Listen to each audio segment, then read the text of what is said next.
Good evening and welcome. I'm your host, Master Fran. It's a fine February 12th, Wednesday night. It's been a snowy night, and things have been a little icy this morning, but I dealt with it. Thank you for the fall, DFNY. Things have been pretty good.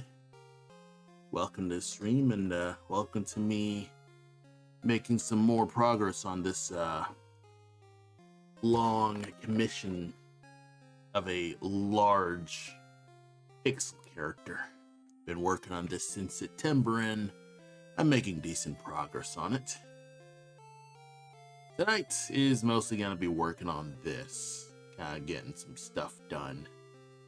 I'd say right now I want to perhaps polish the staff a bit more, plus rework whatever, missing glove parts, get whatever shading needed and everything else, just catch the more obvious aspects of it. And I could swear there was a, wait. That's what it is. So this was actually from an old version I had from the iPad. Thank you very much. Yeah, my day's been going okay. It was a snowy day, and it was overall pretty easy. But I had a snow day off work today, so I was able to relax a bit. Of course, I still had to do some, online work, really, to get paid for the day, which is kind of a stupid aspect of remote work. But that's how it goes. Yeah, what's up with the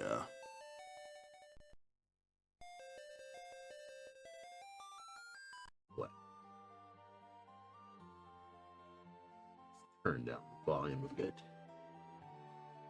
That should be good. Alright. Yeah, this is the music is a bit loud, but I'm trying to remanage it. But yeah, I've been pretty decent. My week's been alright. I was hanging around and helping my mom out in the hospital because she's doing surgery and stuff like that. Yep, it's all the health stuff. Oh yeah, it's difficult to really remember the balance, the music and stuff like that. But luckily, I rebalance my sound when I'm editing the stream. So whenever I upload the VOD, I actually save the raw file, and I lightly edit it so I get rid of like the stream breaks and the add some little extra things like timestamps if I have specific things that I talk about. That's one of those things that I tend to just do because I kind of like it when you see VODs and kind of gets rid of stuff like that. Personally, that's a personal thing for me. It sometimes bothers me whenever you are watching a VOD, which is mostly a me thing, but whenever I'm watching a VOD and they don't really take the time to edit out the break or rework the stream so it actually works better as a video. But of course, it really depends on the streamer. Sometimes some streamers do it, other streamers don't. So I don't really have this is mostly a personal preference of mine. So, since it's my stream, I'm able to just re-edit as I see fit. So here's what you get. So I could probably just use lasso, get rid of you. Oh yeah, overall the week's been pretty alright.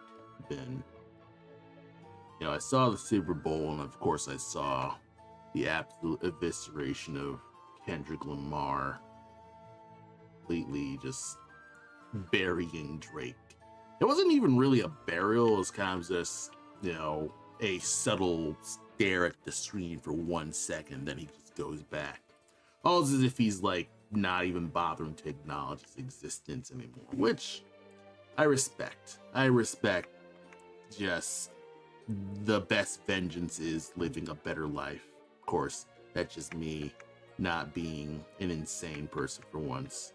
If I was a more insane person, I'd say, yeah, get all the revenge you want. But, that's just me being more insane. But yeah, I mean, the Super Bowl was pretty alright. I was expecting a blowout with the Eagles, personally, but, I'm a very fair weather fan when it comes to a lot of these things. I don't really pay attention too much to football. Like, my friends like football, and he kind of like tells me some stuff about, things that are happening with that. I live in Illinois, so of course I'm a Bears fan against my will.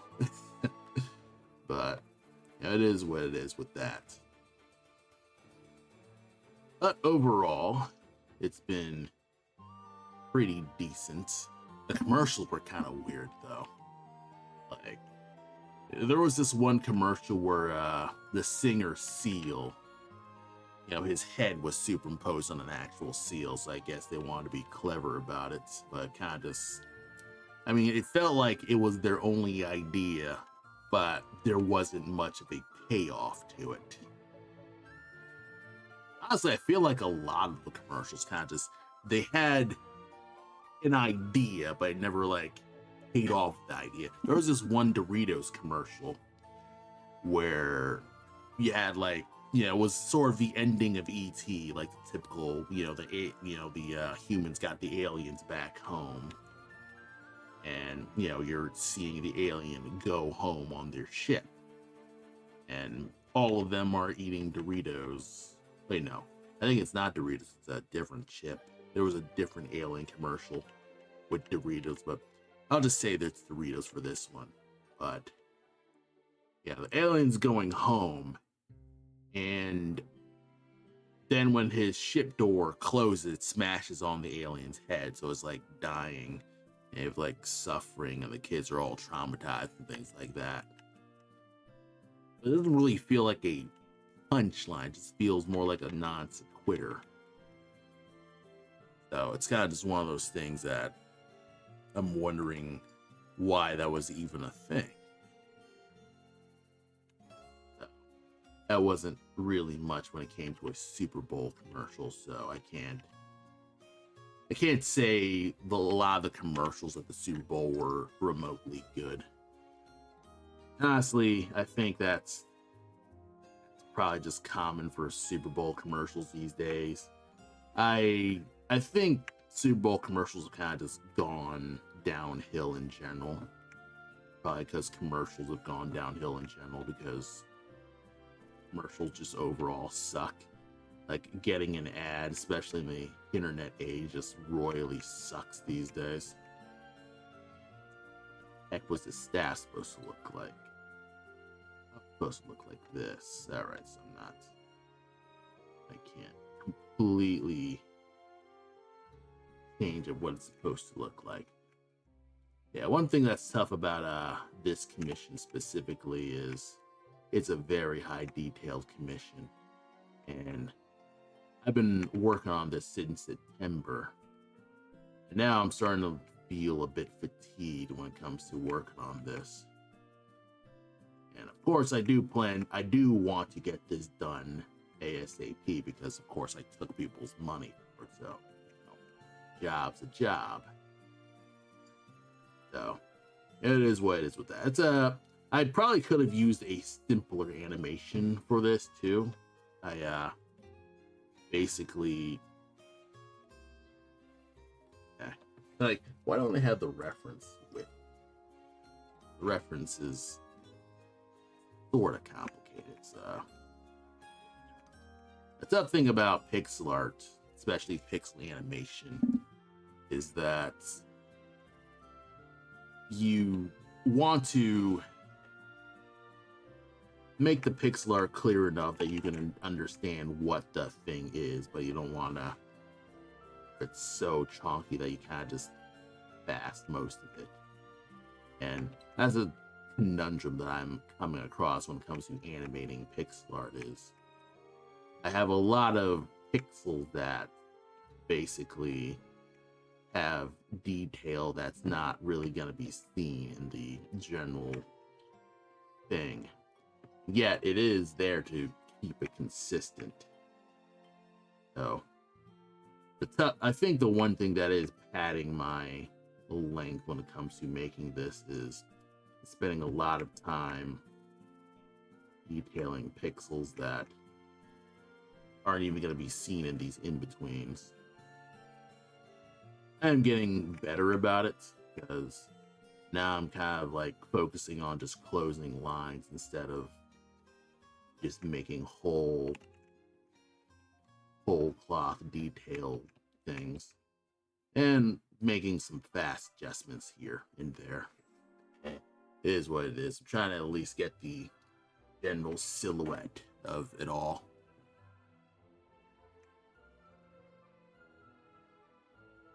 And yeah, I mean, so far so good with that.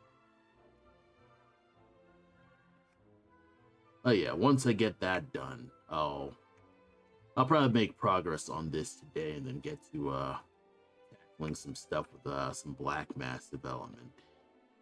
I'm slowly and steadily wrestling back time to work on Black Mass, my indie game that I'm working on. And currently trying to get more background done, and I'm also re-looking at my enemy animations to kind of make sure that they can actually export right. I've actually noticed that I have multiple versions of very similar files, and I really need to reorganize all those files. And I think my organization is the big reason why I'd say a lot of, I guess, my pixel art's kind of slow because a lot of stuff just isn't as organized as I'd want for it to be.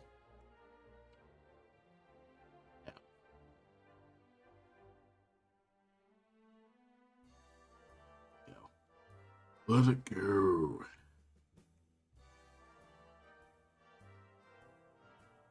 Oh yeah, overall, Black Mass is honestly the same as it ever was. I checked in on Adam, and he's kind of the same right now, kind of just work on his stuff. So, kind of just tackling that as I go, and me dealing with life as I take it.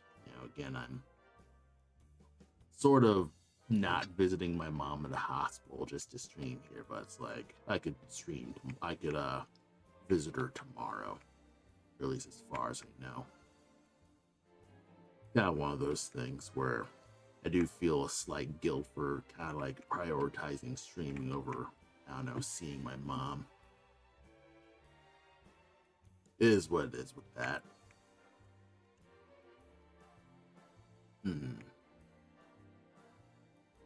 But yeah, figuring this stuff out is pretty straightforward. And hey, how's it going? Welcome to the stream. Still working on this commission, but it's been a bit. Have things been with you? I've seen a few of your commissions, and you've been crushing it lately. I could stand to get a bit of your speed for a bit, because this has kind of been a bit slow.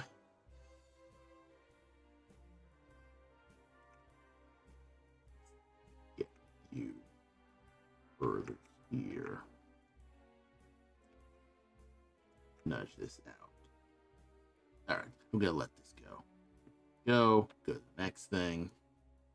Try to force myself to kind of just get these, because you're seeing these for a frame, so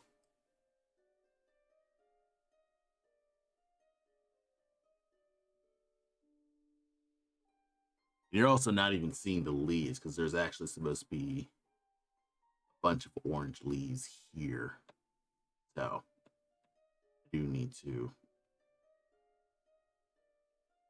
probably like rework this here.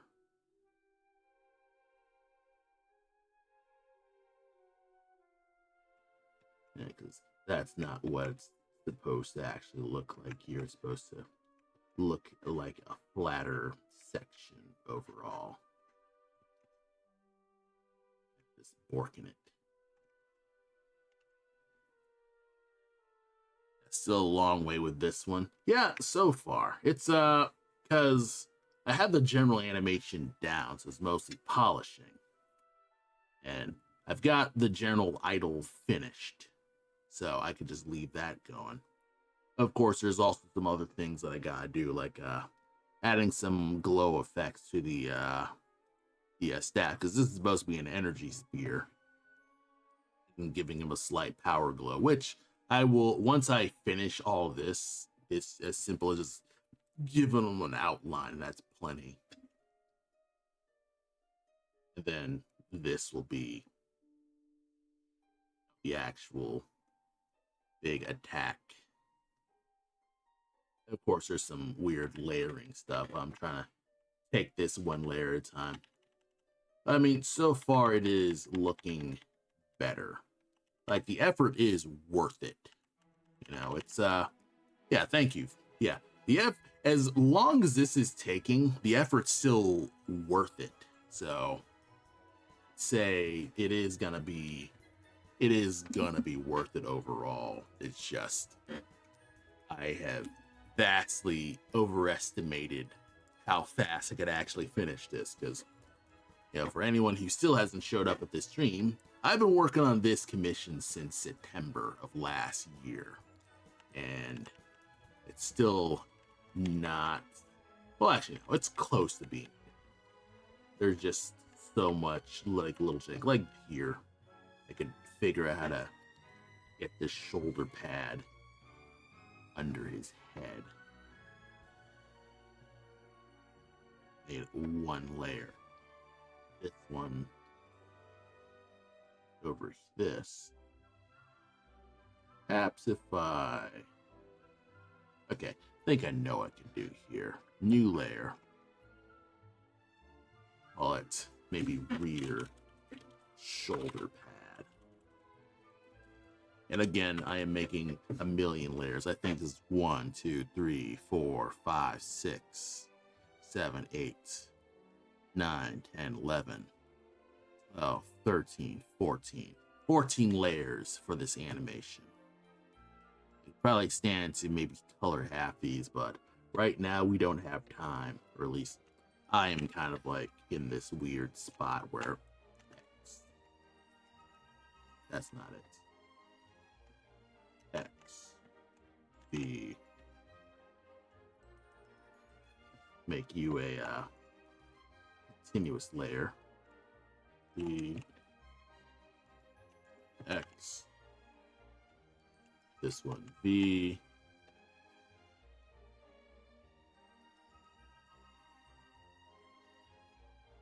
X, X, V. This is going somewhere. I just need to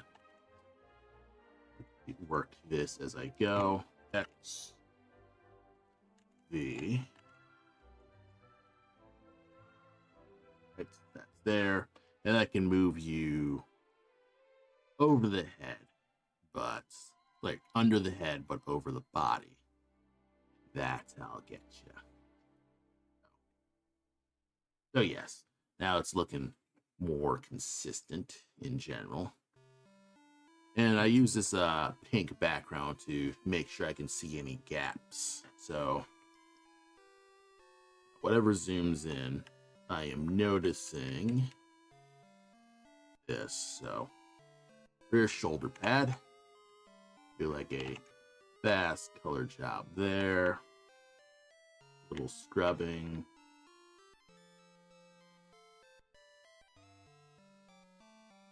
A bit of scrubby. Come on. There we are. A little bit of scrubby.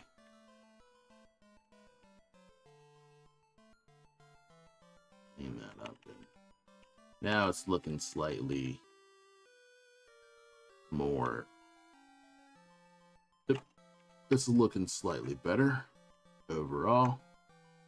Of course, the head could also be much better.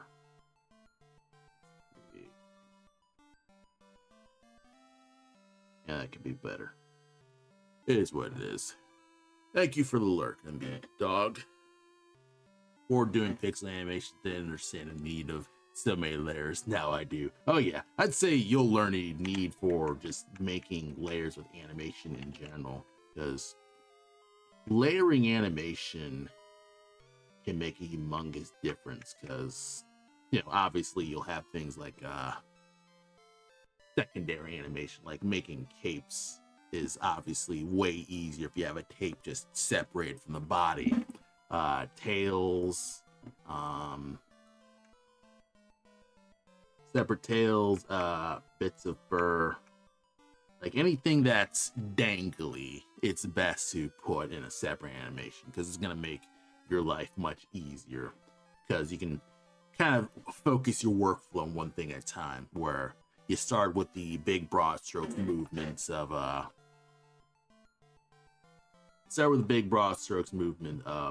just, you know, the big key poses, and then you'll break down the secondary poses, like say the little ear movements and the head movements and things like the dangling cape, stuff like that. Because let me see if I can't find maybe the earliest whips of it. Ooh, I have like 20 versions of a thing, but if I can't jump back. No, let's try 18. So I think a really early variant of this was this. Let's see if I can't find something earlier. This. I think this is just all the way from the sketches. It is just the initial sketch aspect, so this is just a big core thing, not even doing much. I will reuse the head, like I'll do some like basic motion tweening and things like that. That's usually how I'll tackle these things. And let's see. They like the first version of this was just the initial sketch. Let's see. Version 2 was one where I actually start animating. Let's go back.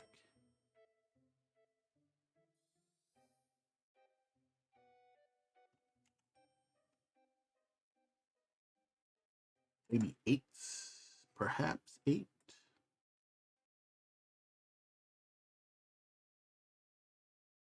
How about 4, 5, 6? Okay, so this is the earliest thing I have of just the basic animation. Okay.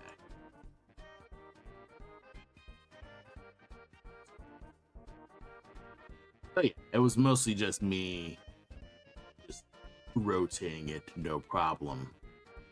This is a simple idle animation. All I really did was move the entire body up and down, and then move the arms so they would follow through. Of course, I split this all into layers so I could work on them separately. That's mostly just basic animation knowledge, and of course, you know, a lot of other stuff with that. And let's see how old this version is. Let's look at the properties. It was created November 30th of 2020. So yeah, a few months ago. Hey, sis Ben, how's it going? I am crushing these animations. So far, so good. Most just tackling some staff animations. So I am going as well. I'm going at the pace that I'm trying to, but I have been making progress. I just seen little bits with the staff and things like that.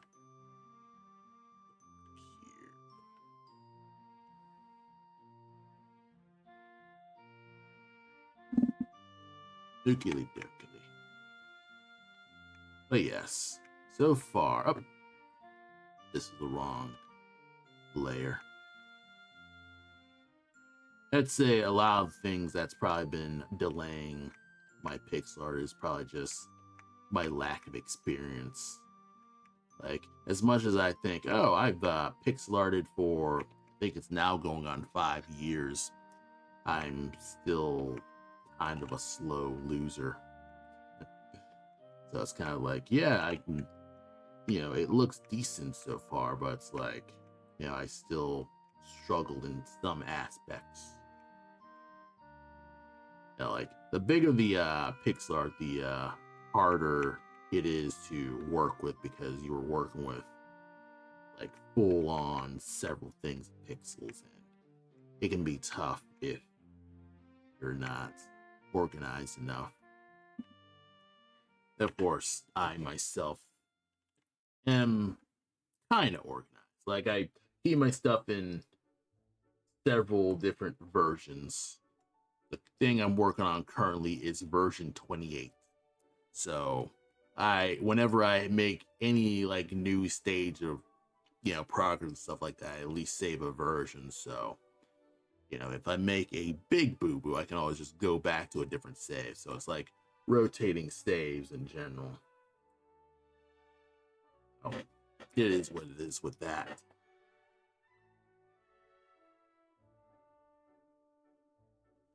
Let's see. It's always tough with staff stuff too, because you want to improve, make this clear, because otherwise it just blobs out and you don't even want to deal with it. Of course, it is important.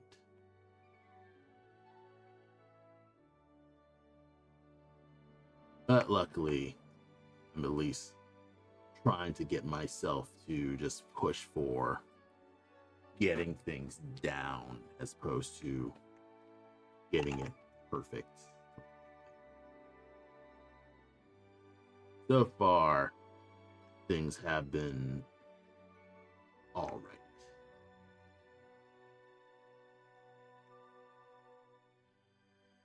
But yeah, hopefully everyone's been doing well. It's kind of snowy out in Illinois, but things are doing all right.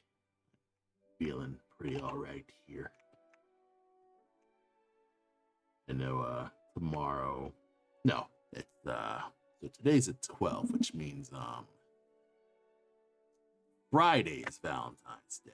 Yes, Friday's Valentine's Day. So, everyone's got their like couple stuff going. I don't really have any significant Valentine's Day plans because I'm a single loser. Fret too much about it.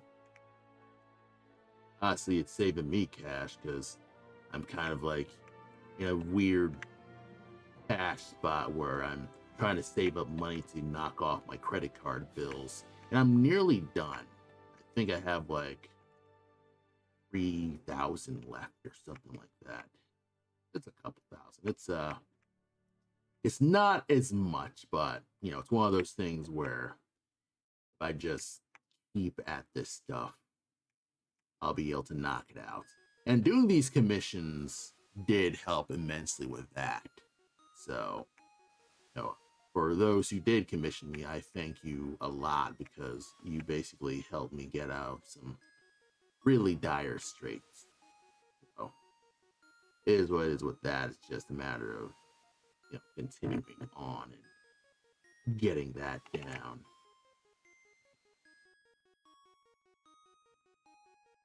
Yes, thank you for the hands. I'd say the hands totally crush it because I was like wondering what the heck. Oh, you can watch me talk while the ads play. Ah, okay. I need to find a way to. I've been watching a few minutes and I got like a dozen ads. That's. I need to figure out how to time these ads a bit. Does Twitch tell me like when you're doing ads?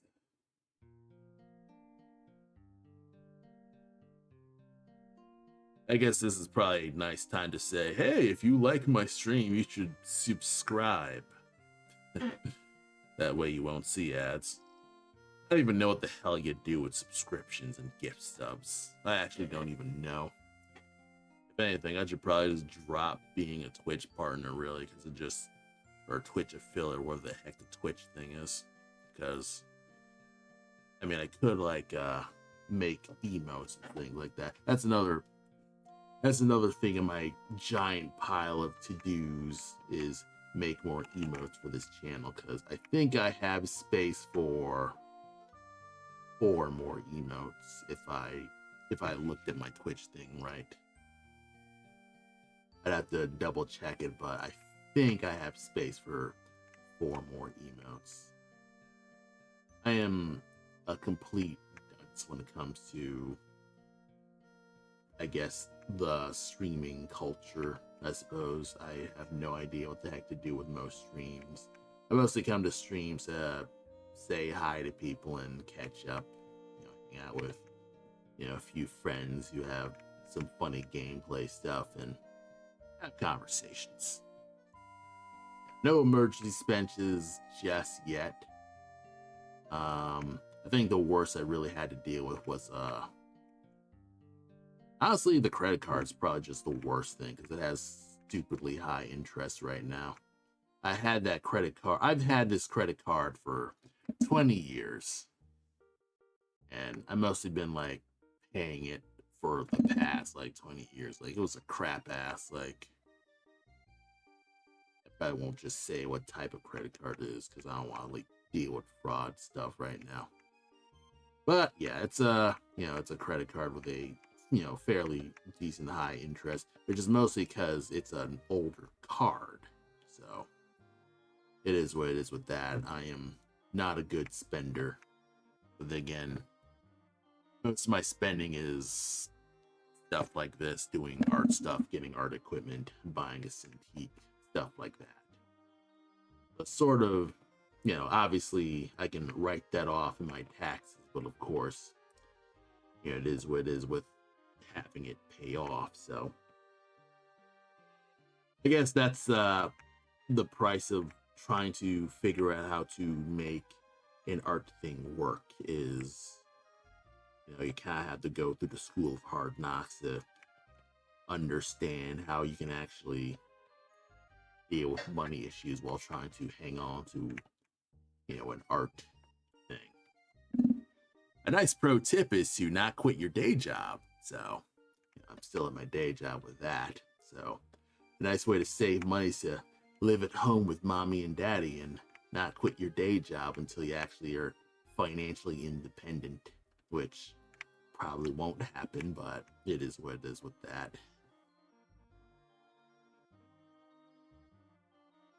Oh, hey, Ben B, how's it going? Yeah, watched me work while I was inking. This pixel work is coming out really good. Interesting that you save so many versions of your work. Oh yeah. I got this work habit from college because we did a lot of 3D modeling stuff, and I guess my 3D modeling teacher says, hey, if you're going to be working on stuff, in case your rigs break or you're having some incorrect textures, you have a version of your model that isn't broken. You just go back to that. I guess that habit kind of just spun to my digital art workflow, and I guess just my general art workflow, because mostly just do that all the time. And honestly, it's very helpful for if you're constantly transferring your stuff on hard drives. Like, you'll plug your thing in a zip drive and you never remember which version it is. And if you accidentally overwrite a version, you'll at least have one previous version so you don't completely lose all your work. That's probably my personal PSA, to be like, yeah, this is why you save so many versions of your work, because otherwise you might just lose a version that was important and you'll never know where it is and you'll be all sad. It's kind of funny because whenever I finish a piece, I don't really delete all those old versions, even though it probably would be a good idea to do it. But it's one of those things where probably save so much hard drive space if I actually looked at those old art pieces and decided, okay, which art pieces are actually like done, and I could just delete all the redundant versions of a thing. So, kind of one of those things where there's a whole lot of housekeeping that I just don't want to do because it's hard and I don't make time to do it.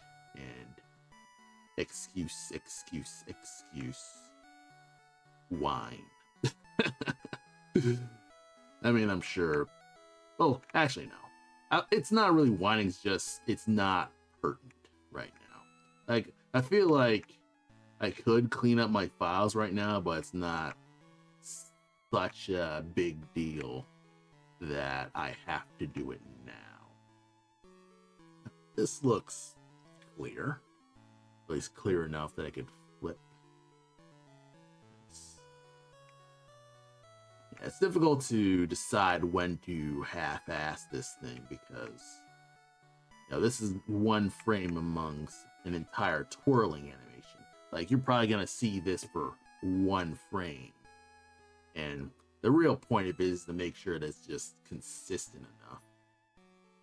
The one thing that kind of sucks about some raster graphics is what is that? Okay, I know what that is. Clean up. Sometimes I will paint on layers and they won't show up until other spots. Okay.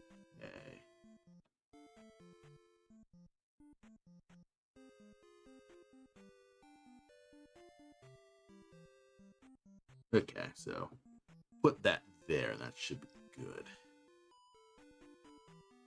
Yeah, I used to animate in Flash and lost so many hours of work to crashes. Now I control S every second. Yeah, same here. Like I used to work with Flash CES 5.5, and yeah, it crashed a lot. Like it crashed way more than Flash 5 because I own both CS5 and Flash 5, and I don't know if it's like just I don't know, the software's just badly made, but CS 5.5 crashed so much when I used it back in college. I'm like, you know what? This kind of sucks. And I think the one reason why I don't go back to Flash these days is one, I have better options. Like I don't need to animate, I guess, with regular I animate mostly in pixel art these days, so I don't really need Flash at the moment. Was this okay? It's always like tough to determine if this was supposed to be a regular thing or not. But yeah, a lot of my college animations, or at least my college 2D animations, were in Flash. Nobody had like Toon Boom or nothing like that. I do occasionally wonder if I regret not teaching myself Toon Boom, because maybe I probably would have gotten more jobs that way. But I'm not fretting too hard about it, because it seems like Toon Boom would be a giant resource hog for me personally, because right now Toon Boom is like freaking expensive, and I'm like, I'll just deal with that some other time. Plus, I'm not super encouraged to just join the animation industry at all. Like, it just seems like it's on fire right now, so I'm not chomping at the bit to make a new animation portfolio anytime soon. Yeah. And honestly, it's one of those things where I kind of feel, I guess, a cynicism when it comes to, I suppose, joining the animation, industry. Because, obviously joining the animation industry, it'll lead you to more jobs and things like that.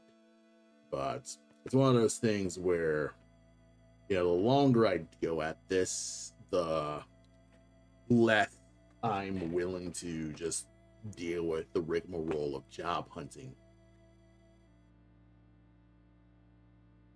All the stuff with you know, the animation industry with like making portfolios and then job hunting to a silly new project that may or may not crush your soul.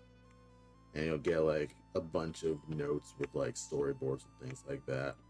I did a storyboard test for crap, what was that place called? It's the animation studio that makes Archer. I did its animation test for them, but I failed it because, you know, it wasn't to the quality that they needed. And that's kind of just the breaks with that. And I was doing that animation test while I was working at Walmart, and it royally sucked. Like it just really, because I was working overnights at Walmart, so I was just dead tired working on it. And I also didn't ask for as much direction as I should have, so I was sort of winging what the script called for. Let's see what this actually is. And I think, yeah, it was also my earliest professional, I'd say, and I completely botched it, honestly, because, you know, I hadn't done storyboards in so long. I think I was still grasping comics at that time. And I went to college for like animation in general, and I was familiar with the rough storyboarding process. I hadn't done any boards at all until that test, I'd say. I think I did some animatics for a music video, if I remember right, if I'm remembering my own timeline right, because I was doing a music video for but I was like, okay, this is taking way too long, and he absolutely is not going to pay me anything for this, so I'm just not going to continue on with this. And, you know, just doing that, plus,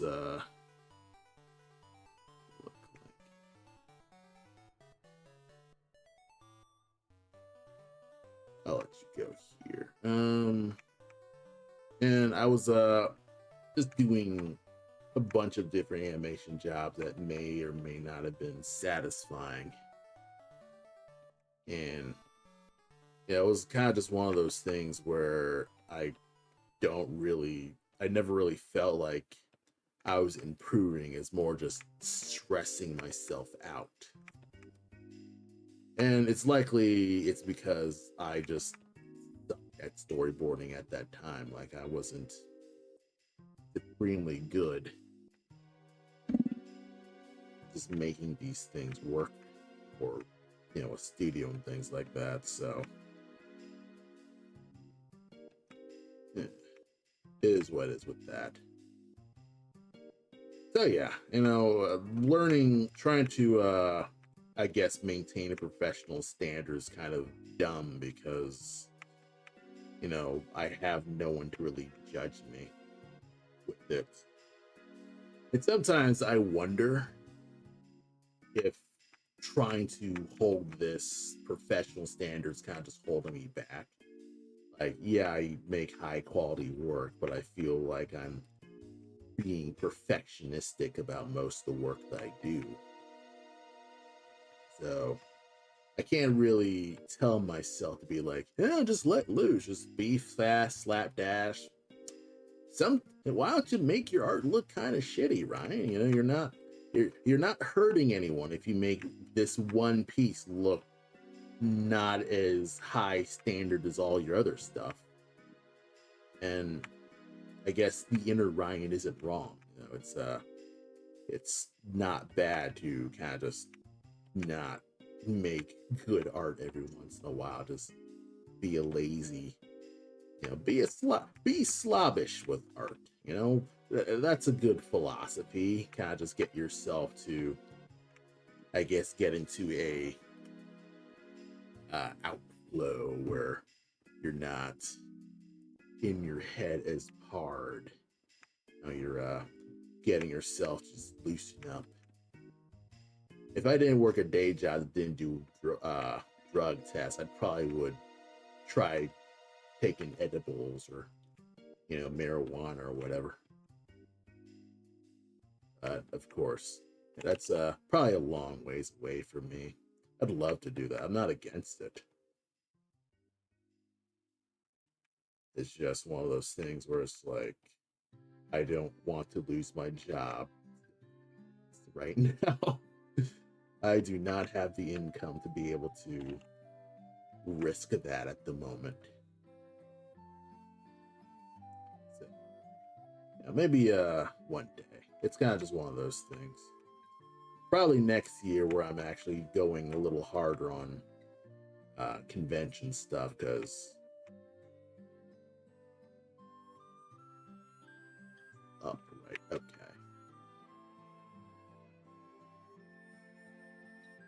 Put here, put you there.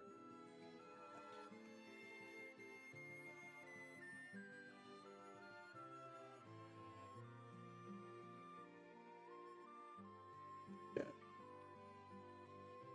But yeah, maybe when I do more conventions, I could probably like take more days off where I don't have to go to work and be subject to drug tests so fast. And I could kind of just mess around with, weed brownies, because I'd love to learn how to make weed brownies. Like, I went to a tattoo convention a while ago. It wasn't a while ago, it was last year. And, they were selling like PCP oils and things like that, or CBD oils. Why did I say PCP? Yeah, I'm just talking about, I would love to try more edibles and learn how to make weed brownies and things like that, but my day job does random drug tests, so I am not able to risk that at the moment, but I would love to, try that out. And I was just talking about stopping by a tattoo convention, and they were selling basically pot brownies and stuff like that, and they let me have a sample. It was pretty nice. I didn't feel much over the weekend, so it was a teeny it wasn't like a huge edible. It was maybe like, yeah, inch. Well, it would be a half inch. I don't even know what a pinch would look like, but it wasn't a whole brownie, really.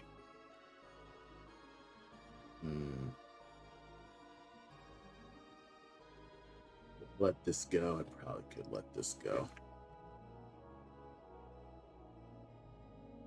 Yeah, I'm letting this go. It's as good as I can make this. I'll at least get rid of the jag there. That should be more than enough.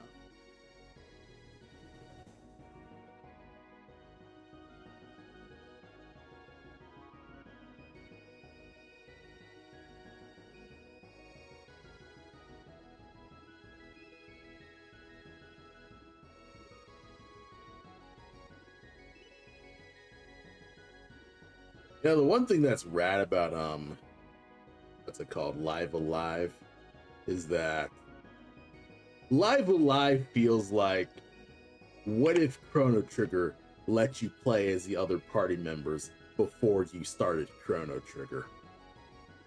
I think that's rad about Live Alive. Like, I am sad that Live Alive never showed up in America, because I feel like that would also be among, that pantheon of the legendary art. Well, it kind of is. You know what I mean. It's not really in the mainstream knowledge, honestly. Like, I was playing the remake, and I've been really digging it. I haven't gone through all the I haven't gone through all the lives yet, but I was really liking it. Staff is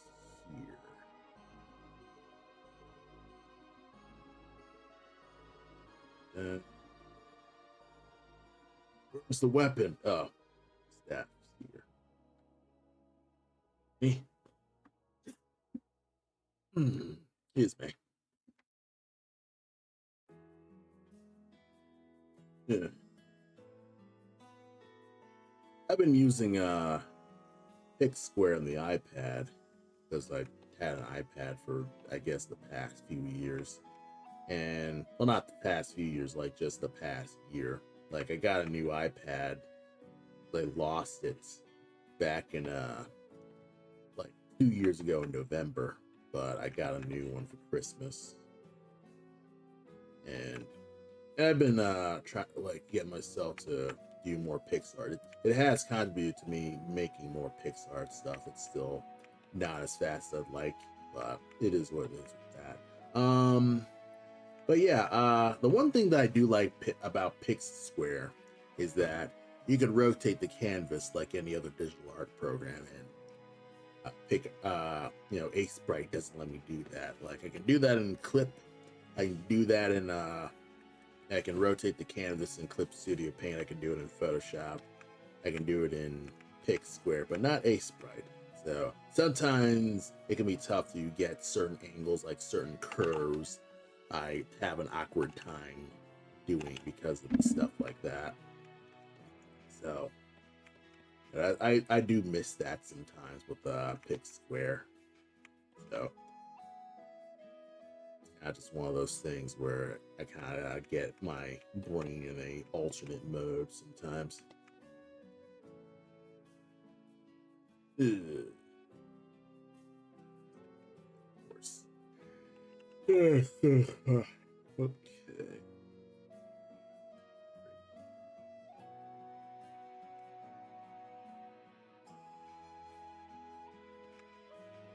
Oh yeah, I made a giant mistake making making the staff so complicated looking, because the staff itself has a proper texture, like an actual proper wood texture. So it looks good on here, and it looks good in the drawing. It looks good in the general idle. But if it goes anywhere else, it is what it is. Sorry about that. That was a 45-minute timer there. I mean, so far so good with this. Pretty alright.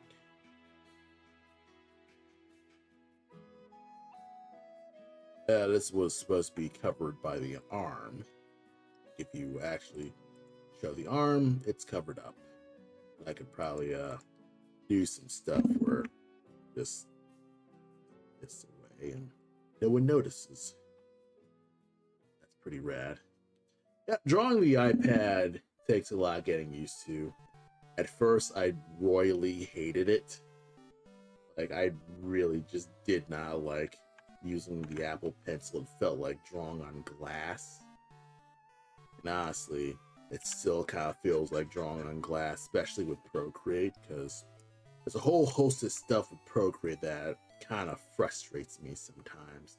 Like, its selection tool is backwards to me. Like, you have to do some shenanigans to make the selection tool feel like Clip's selection tool, which is probably weird to say, where it's like, oh, don't like try to force one program to be like another program. But it's like, it feels so with the selection tool, it selects in a way where like it highlights it selects like it's like it doesn't select it doesn't represent what you're selecting like other selection tools. Like even with Ace Sprite, it'll at least show like on a pixel basis what you're selecting. But I don't know if it's how it's aliased or something like that, but sometimes I feel like it's selecting well off of where I'm selecting with Procreate select tool, so it's always a odd thing for me to deal with overall. Snap is underleg not there either. Yeah. Yep. Yep, I'm always just finding new stuff, you know. So this is supposed to be shorts here. Alright. That's looking better. Okay, now I'm seeing the issues with this. See, the more you work in this, the more you find like tiny little inconsistencies with you find little consistencies of stuff you need to get done.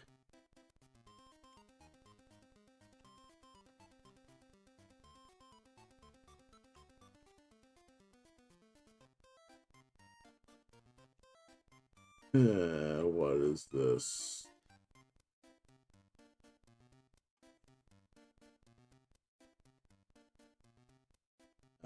Supposed to select the legs. Of course. I'm a dope sometimes.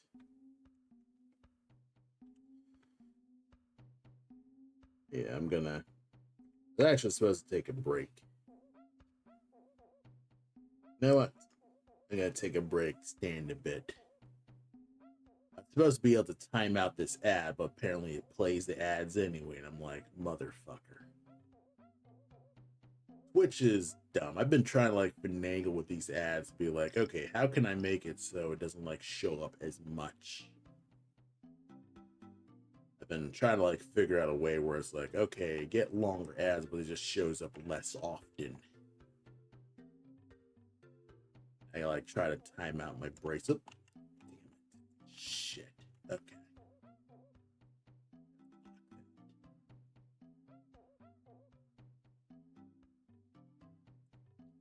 Okay. I will be right back. I'm gonna be standing, use the bathroom, and you know, kind of just get myself to clear my eyes a bit. So I'll be right back.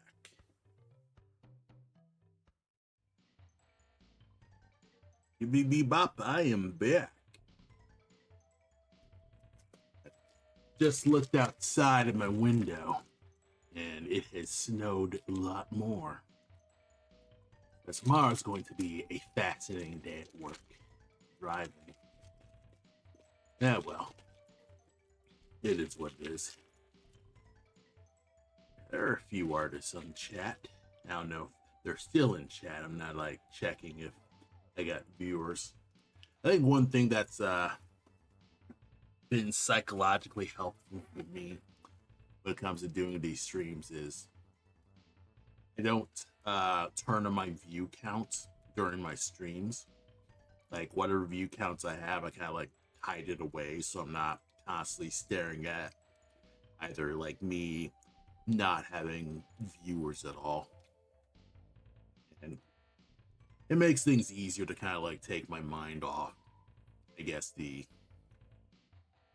jitters of broadcasting where, you know, you're kind of like worried, oh, am I gaining viewers? Am I losing viewers? And it gets easier to kind of just be fine with drawing, regardless of whether or not you have an audience. So things it's a little easier. This looks clean enough. I could just let this go.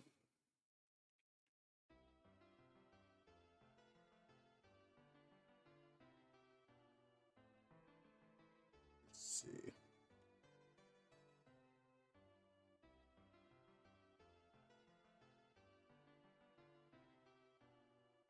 One thing that I tend to do is I tend to draw the pixel art or set up the shade to what's actually being seen. So if I know this is never actually going to be seen, in the final piece. I don't really make a giant effort to put a lot of effort into putting so much detail in it.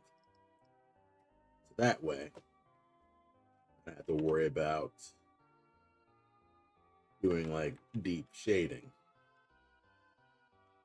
Since this is seeable, I do need to readjust you. Of course, I do need to readjust his hand. You'll probably see some images online where you'll probably see 3D rigs broken in order to show the effect where a 3D model will work in one angle but look completely wonky in a whole different angle. It's mostly because that pose is set up for the camera specifically. I guess one very notable example is JoJo's Bizarre Adventure and its openings, where they use 3D models, and in order to achieve certain JoJo poses, they have to really stretch the rigs all over the place. And it can look odd if you're, actually rotating the camera to see that, but since it's, since the camera's set up so you're not even supposed to see it, it looks totally fine because, you weren't even supposed to see it in the first place, so you're not even paying attention. They'll probably see it for maybe a frame or two. Same with like animation smears. Like if you see certain animation smears and they look weird and stuff like that, well, they're only supposed to look like that for a single frame to kind of like size that. Reminds me of that Enchanto movie post. Oh yeah, with the I guess the derp eyes and things like that. Yeah, Enchanto is one of those things. I still haven't seen that movie actually. I am very behind when it comes to a lot of, I guess, the Disney movies. I do need to see Enchanto because I haven't actually seen it myself. I don't even think I've seen it on DVD or anything like that, or TV or streaming. I don't have Netflix or any of the streaming services because I want to save money. Plus, I get it from my local library. Let's see.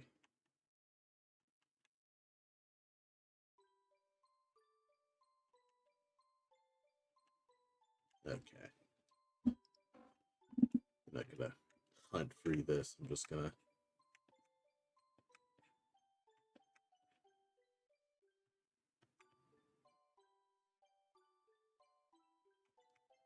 kind of just getting rid of all these jaggies here.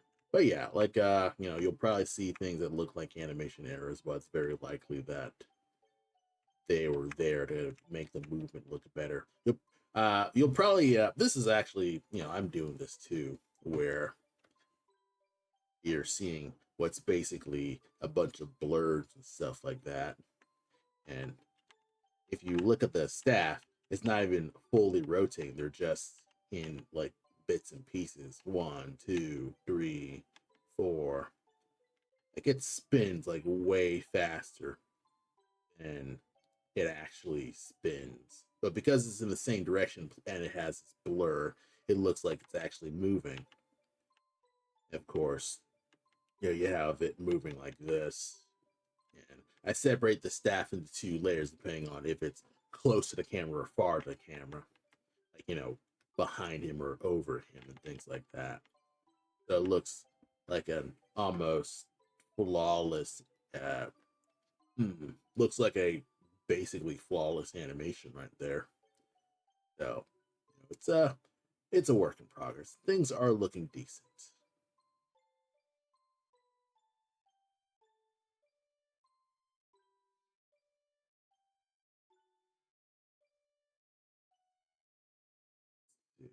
Okay,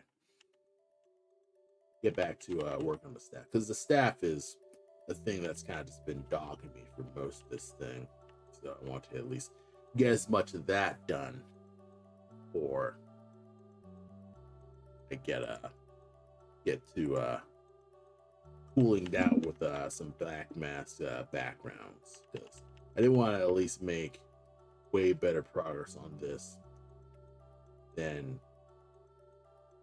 get into black mask work here. So put you there, clean up the lines there so it looks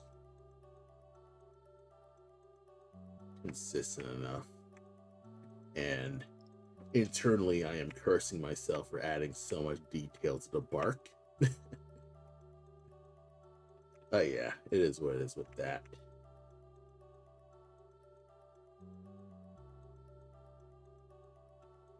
Because the bark ends up like making it look very, let's see, and not knowing, I don't know how I'm cleaning up this mess, because I'm kind of just trying to pick pixels that clarify it more than make it consistent.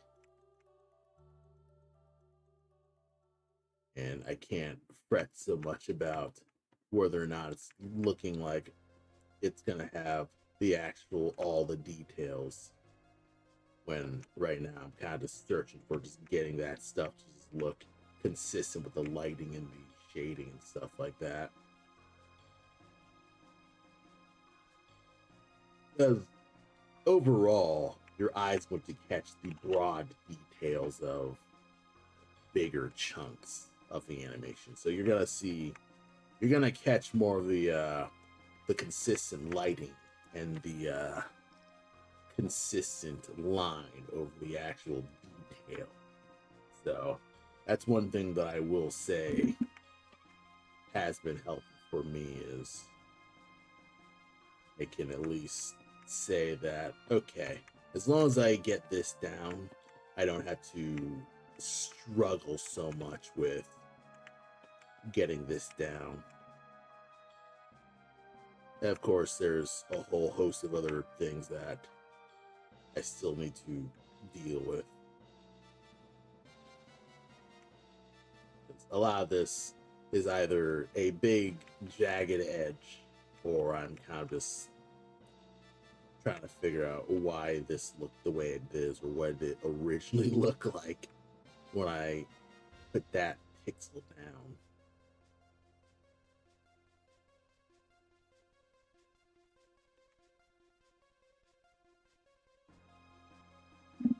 Man, listening to Chrono Trigger was like, I need to go back and play Chrono Trigger some more. I'll just play Chrono Trigger again.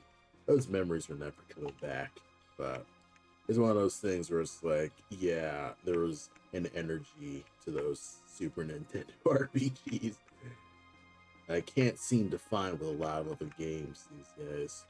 But maybe it's a personality thing for me. It's probably a whole bunch of games that I probably would like that I'm not really like playing, because I never take the time to. Like, let's see. What's a RPG or a game that I probably would dig, but I don't really play?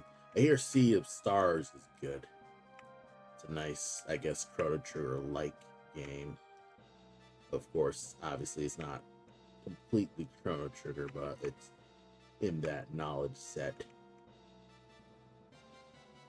I've never played it, so I don't even know. Let's see. There's also what's it 8 something Octopath Traveler. Heard Octopath Traveler is really good too. Yeah, it was good to see you work. All right, see you later. Yeah, thanks for stopping by.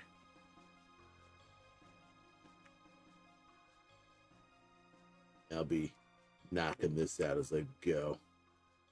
Knocking this out. These things.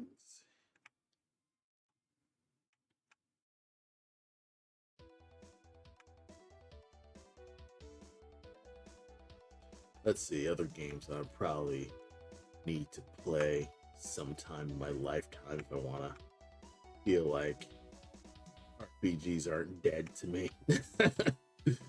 I've never played Skyrim before. I probably should play Skyrim, though I hear that's not that good.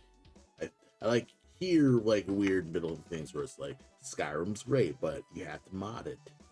Where it's kind of like, well, I'm so used to, you know, console RPG already being adequate out the box. I'm like, why am I basically fixing the game for the devs? Really, that's a tough thing about mods. Mods can improve things, but sometimes mods just seem like you just have a bunch of kids fixing their game for free. Kind of like, I don't know. It's one of those things where I guess this is mostly a privileged standpoint where I'm thinking, huh, games should be fine and polished right off the bat. But here I am as a former tester and game developer being like, of course that can't be done because there's so much other things that happen with game development that isn't. It's much easier said than done to be like, yes, just make a completely bug-free game. Screw those, the glitch full speed runners. You can figure out good times. That's one of those things where I guess in terms of mods and stuff like that, it's kind of like, I guess Bethesda game. I think it's probably because just my perception of how Bethesda games are, where everything I hear about Bethesda games just tells me that they are broken. They're only good because of the mods. Kind of like, that doesn't really bode well for someone who's like new to, I guess, Bethesda RPGs and wants to see what's so great about them. But it's like, if that's the only thing that's great about those RPGs, I'm not feeling too much faith in, I guess, franchises like that. I don't know. It is what it is with that. I don't know many friends. Well, I do have friends who have played these games, but I can never. I never take the time to dive into things like Fallout and things like that. I own Fallout New Vegas on Steam and Fallout 3. Actually, I think I have all the Fallout games. Well, actually, no. I don't have Fallout 4 and 5 and all that stuff. I think I have every Fallout game up to, I guess, New Vegas. Because of GOG and stuff like that. I still have yet to play a lot of it that much. I played a tiny bit of Fallout 3, and I guess I was going for an unarmed build. And of course, that is a very unviable build in general. I feel like a dope doing it, but I just love unarmed builds in general. I love being able to punch motherfuckers in games. Which is ironic because I don't play a lot of fighting games.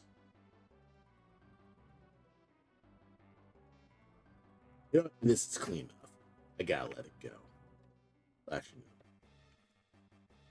This part still needs to be adjusted.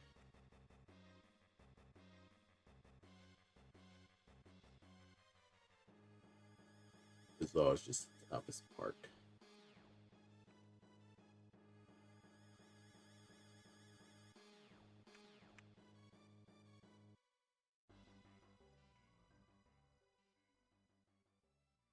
Okay, let it go. I gotta let it go. Next thing, consistent you look. You look consistent. There's a slight bit of jaggy hue, so I'm gonna adjust you here. That up there. I physically rotate these sprites, so I kind of like actually select these and just rotate them like this. I haven't been able to find a rotate feature that kind of like gives a clean enough pixel art. I've tried this rotate pixel art plugin,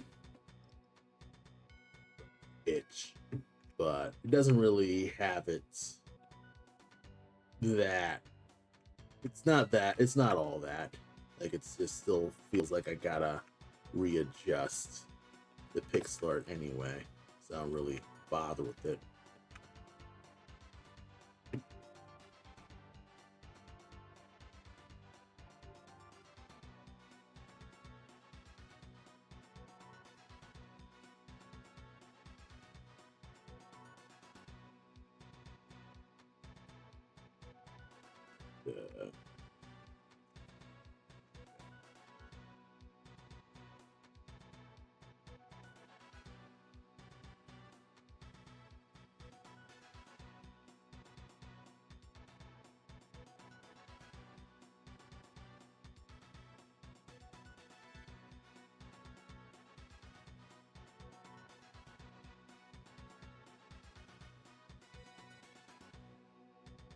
Uh, like get you up high so all the shadings at the top goes to the bottom.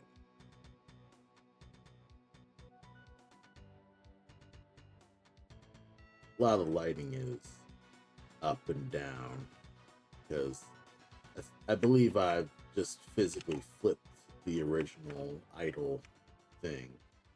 Then the light doesn't look consistent in general. Everything kind of just looks in incorrect direction, which is probably, you don't have to worry about this.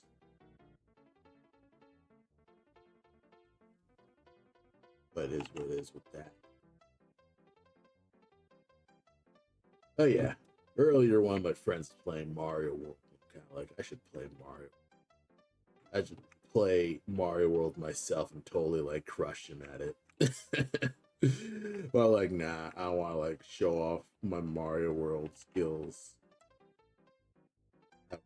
Yeah, I should do a Mario World stream. Why not? Like, maybe Friday. Yeah, Friday is a good day. Friday, I just do a crazy fast Mario World stream. See if I can't speed run Mario World on Friday. Have a nice night of just relaxing and playing a silly video game. Because I feel like I play a mean Mario World. I could probably show all the, I guess, the whippersnappers. Yeah. And also, I do want to play Mario World again. It's probably the most vanilla of game taste, I suppose, but I still like Mario World.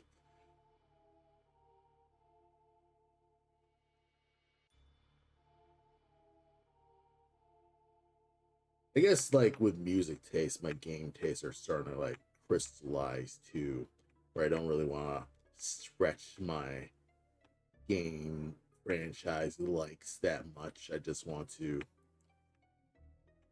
enjoy my classics forever and ever, which can be a sad thing if you're not really willing to just branch out and explore other, I guess, other medias. You can't just start crystallizing, getting old and getting senile and all the other existential stuff that comes with aging in time and the dread of getting old. Also, it also doesn't help that a lot of games aren't as addicting or at least fulfilling for me. Like I get more fulfillment drawing than I do playing games, I guess. Which, it's obviously it is a good thing. Like being more willing to create than consume is always a nice thing to do. You're trying to enrich yourself as a person, at least enrich your mind to be like, I want to contribute to the world and make an impact that other people can see. That type of thing's always real good. And I feel that myself. So typically I want to please. Okay. It's just a weird line thing.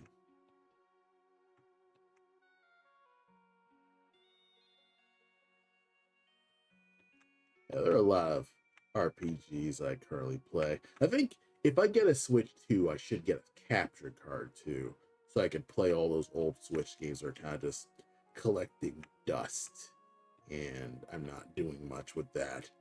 I mean, they aren't literally collecting dust, but they're kind of just in my Switch library. I'm not playing them that much, and I'm not getting through most of those games because getting through Final Fantasy VII, I kind of just stopped because I think I'm like getting walled by it. Gotta fight him alone as Barrett, so I gotta rework my materia so I could actually survive that fight. Because this is a real fight. Fighting against dying as Barrett alone is tough, mostly because you're alone overall when you're doing that fight. So it can be tough to. Yeah, that's probably just the main reason why I haven't been playing Final Fantasy Original. I don't take as much time as I'd like to play most of those games. Okay, let it go. Let it go. Let it go. Let it go. Balls. Can I? Maybe I could.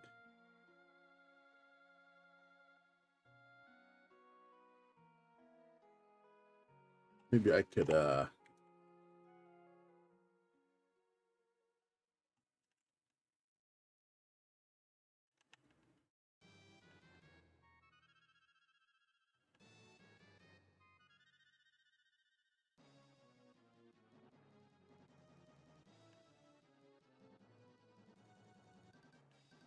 Yeah, I have to rework this.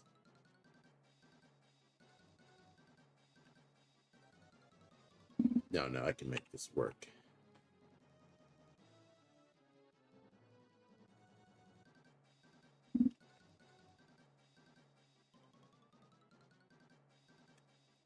Make this work.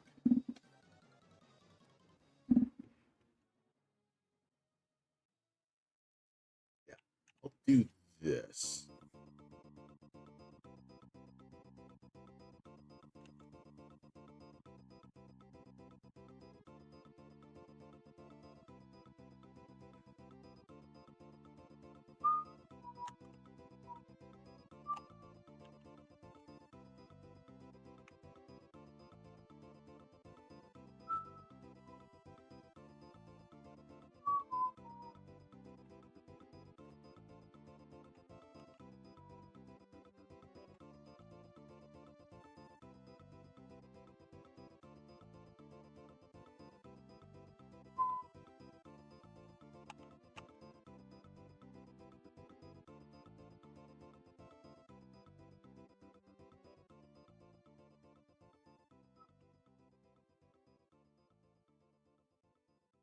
Okay, this is. I've got this looking consistent.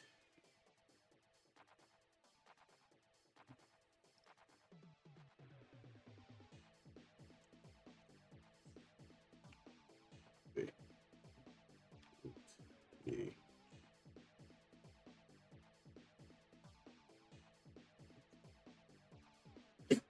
All right, how you looking?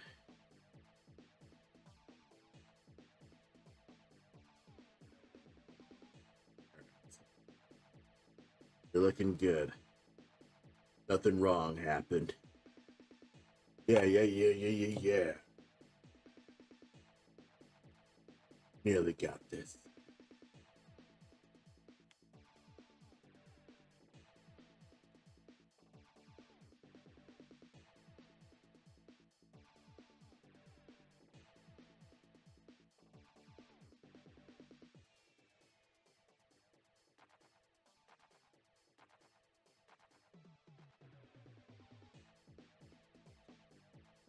Think I can do this fast.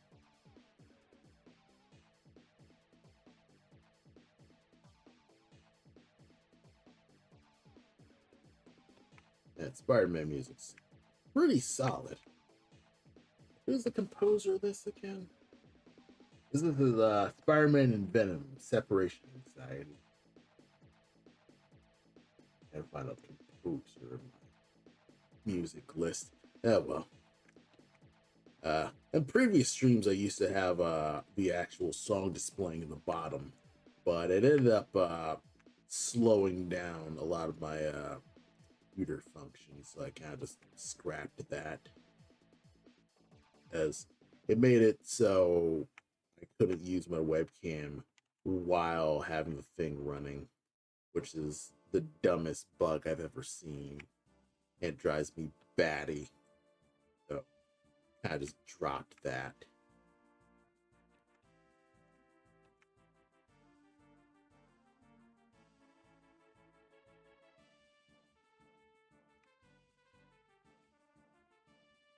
Hmm.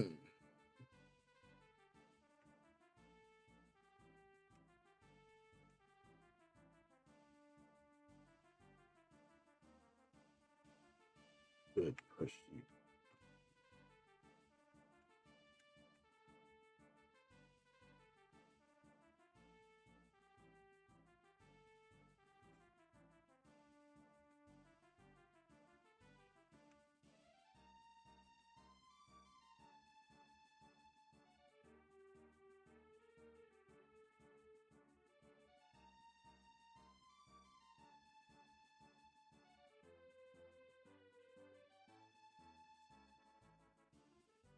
I mean, it looks clean enough, and I could just get away with it, but the lighting is very inconsistent. If I want to, the light would be up. Be up.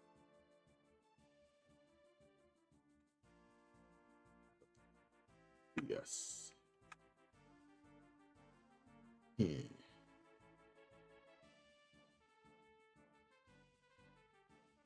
You know what? I'm gonna let this go here. Let it go here. Put it right there. Because again, this is detail that kind of vanishes. Dive into it. Okay, that's a little.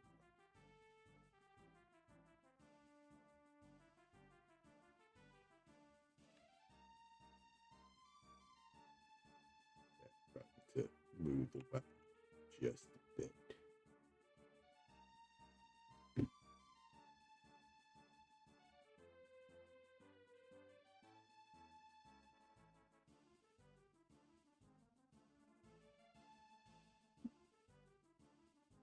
An arm.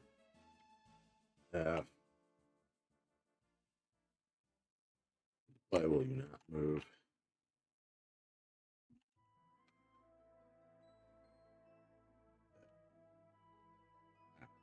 That's why, because you aren't even seen. Right, up you go.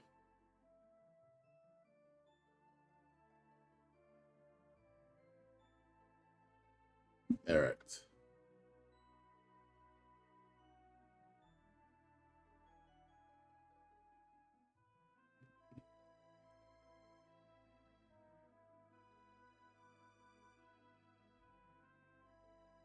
Okay, it's looking better.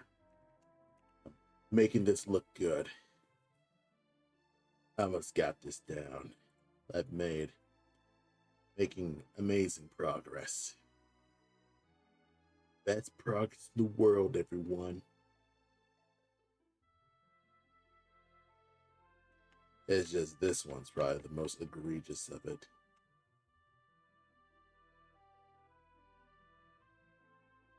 Luckily, it's the last of the staff.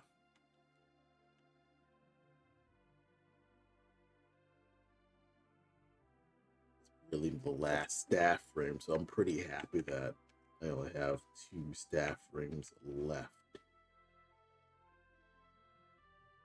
I have half in mind to kind of skip the black mass background to kind of get more of the staff done. Yeah, I'll just do that. Instead of just jumping away from the black mass background, I'll kind of just tighten the staff more. Phrasing. Again, tightening staff isn't really a euphemism or of a it's not really a thing. It's just it's nothing. I know why I said phrasing. Do I have a dirty mind? Not really. I mean, probably do need to have, but it's close to Valentine's Day. That's the dirty day. You know, it's time. It's that high time to get all dirty. It's that time to get freaky. Freaky deaky dacky. That's that time of year to, get all funky wonky. Put on your best your birthday suit and all that stuff. Yeah.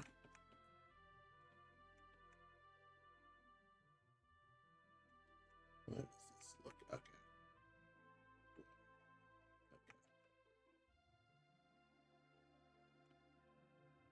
I'm spending more time than I should be on these when I should be blasting these pixels out and knocking them out fast, because it's supposed to be a fast slapdash. You're supposed to pay attention to lighting and not the actual deep details aspect of it.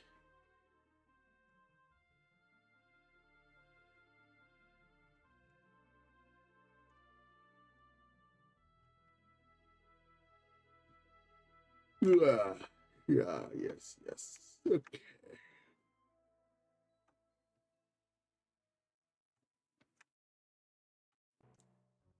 I'm glad that I'm finally getting back to the stride of just regular streaming. I was thinking about streaming tomorrow. I was like, you know what? I'm already here today. It'll save me time in the end. Plus, I don't have to video edit till Friday, so I mean it would be overall better. So it is what it is with that. I've been getting better with video editing and getting slightly faster, kind of teaching myself more of DaVinci shortcuts. Even though I do have After Effects and Premiere, I'm kind of like, I do not want to deal with learning Premiere, dealing with Premiere's little misses. Plus, I've sort of set up a workflow in DaVinci already, so now kind of just DaVinci brained all, completely DaVinci brain. Yeah, I'm DaVinci brain. I'm now all in on DaVinci.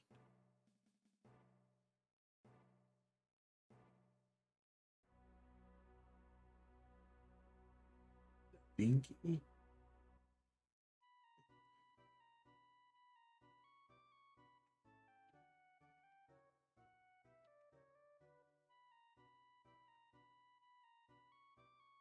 8:40. It's nearly 9, but I want to at least get this down. Yes. And I will stream till 10. Do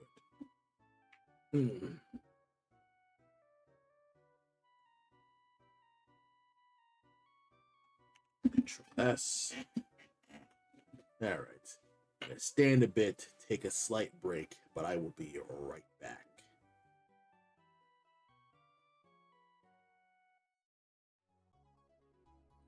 And I return. Alrighty. I'm gonna see if I can't tighten up this get some more stuff done with this staff. Because I feel like I could just get myself in a good spot with this staff a bit more if I can get that down. So I'm gonna work on that more. I was gonna do some more black mass stuff. I was like, you know what? Let's get this commission done. I feel like this has been my my current white whale, so to speak, where it's kind of just been on my mind so much that I can't really think of any other projects but this. Yep. How do you frickin'? Oh, you want to know a cool trick? If you hold Alt and mouse roll, or no, Control and mouse roll, you can zoom your timeline, which is insanity. Like you can actually see all your stuff in preview when you hold Control and then you scroll the mouse wheel. They can like zoom in a bit, get in some like a cool bit of preview images so you can actually see all your frames just moving. It's probably nothing, and I don't think anyone with sense really use it, but it is nice for seeing what pieces are actually rolling for a bit. You could probably have it like this. Let's see how large you could like get this. You could get pretty large. Humongous. And so far it kind of like holds this, but I think I accidentally did this a while ago where I was trying to like zoom in and I accidentally like zoomed into my freaking timeline. I'm like, oh, I didn't even know that that was a thing. Nice Ace Sprite tip of the day for anyone who wants to learn more about the odd little quirks of Ace Sprite.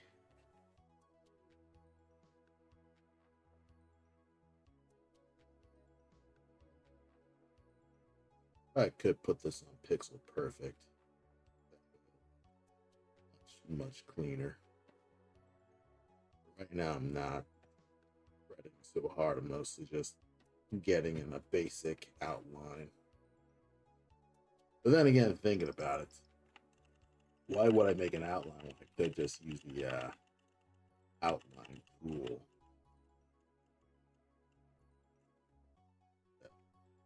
I'll do thing here.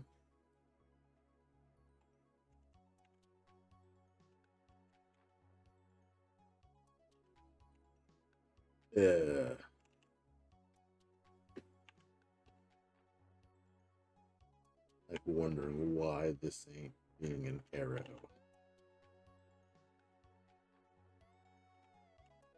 Fuck.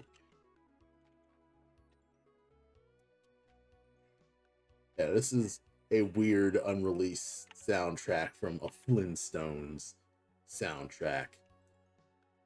And you're probably thinking, what in the hell? This is a Flintstones. This is part of the Flintstones music. Well, it's unused. Like I could show you a different track in the Flintstones soundtrack.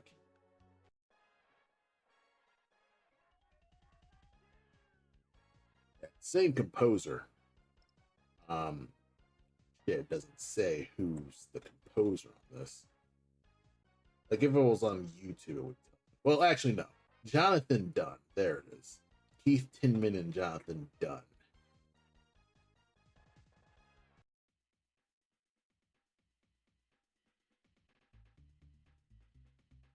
Yeah, that's one thing that is pretty good with video game music is even if the game itself sucks, but you could probably it's very likely you'll find a really solid hidden gem soundtrack there.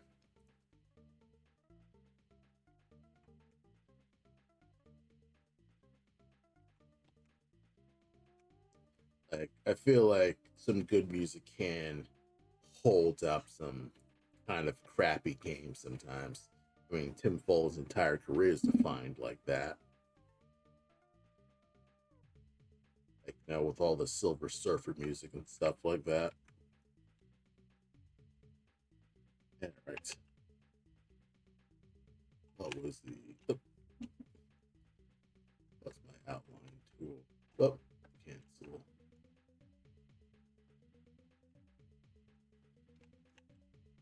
Oops.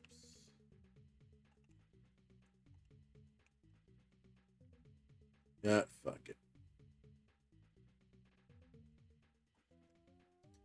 Got it. What was the FX outline? Control Shift D. Oh, that's what the outline.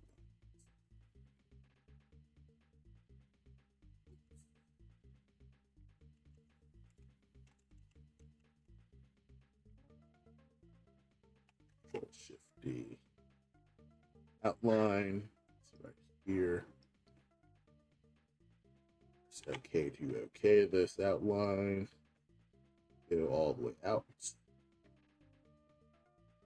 Now increasing the speed of my workflow because I basically just made a fast outline, no problem. Add some shading, give it a stronger outline, and we're all happy.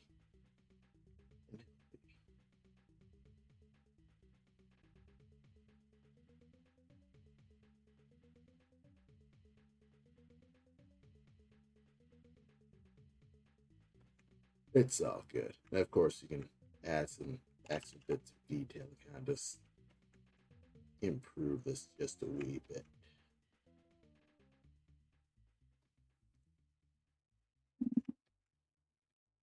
See, I can learn how to work faster if I get this down. I'm good at my pixel art job. Kind of, sort of, maybe, yeah.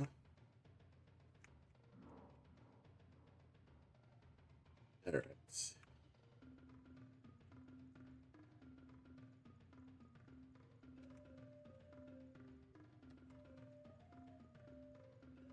But it's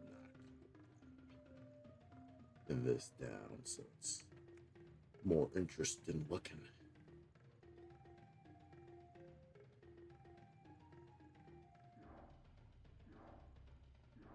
Ooh.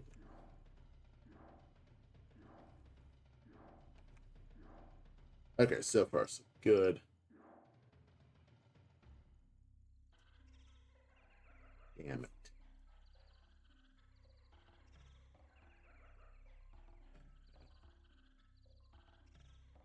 Uh-oh. Where did I put this? Okay, good. This can be salvageable. X to here. Is it a complete bust? I didn't mess up too hard. Sure, I got it on the wrong layer, but I got this down.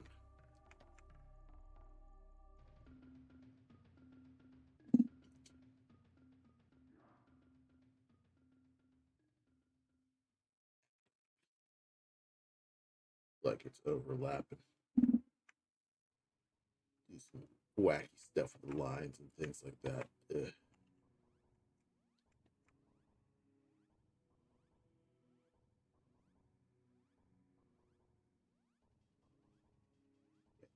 Here, knock that down.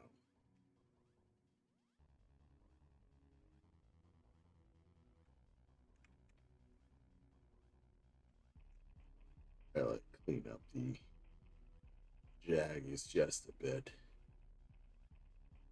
Being really slapdash with cleaning these jaggies a bit, but it is what it is. Yes. Stick. I need chapstick. One thing that sucks about a lot of winter seasons is that I'm constantly thirsting for, or not thirsting, well, be the, I guess, the Vaseline or chapstick equivalent of needing it a lot. So your lips just stop drying out so much.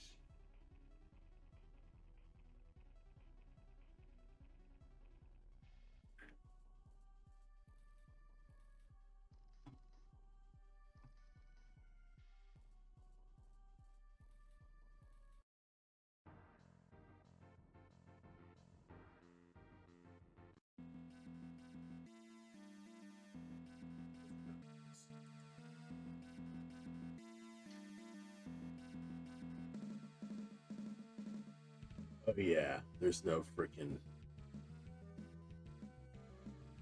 staff. Okay. Okay. That's gonna be a bit of a setback, but I'm not fretting so much. I did not realize I didn't even put a freaking spear here. I can make this work. Ugh.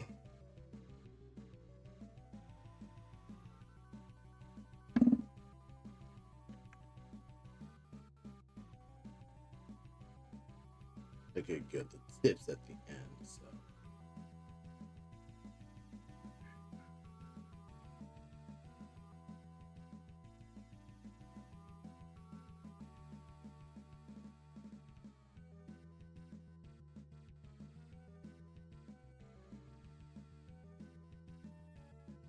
Not as sharp.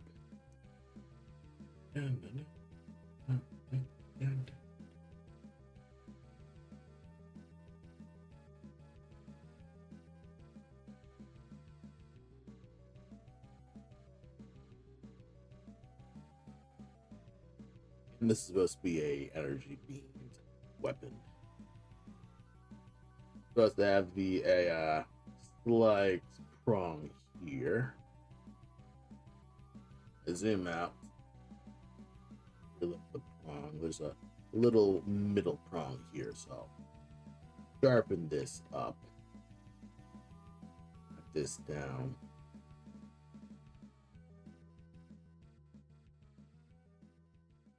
Good. Clean this up just a wee bit.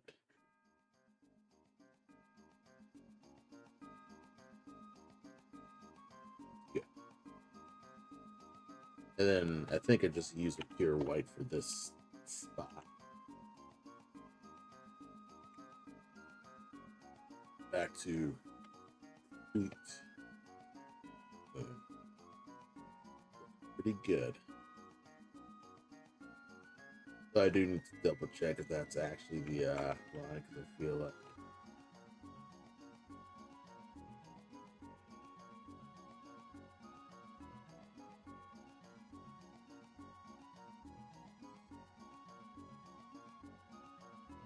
yeah, this is the line.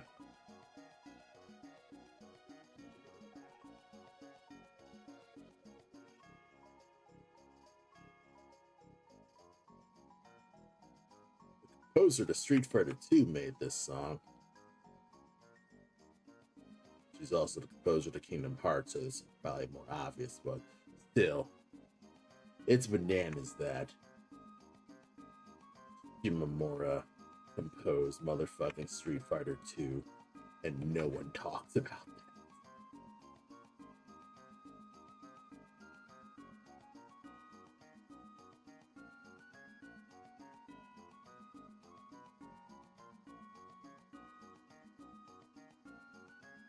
Like, I feel like she is more notable for Kingdom Hearts these days, but it's like she has done a shitload of amazing soundtracks.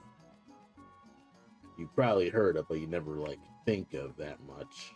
At least I don't think many people attribute it to her as much. She does a lot of Mario RPGs.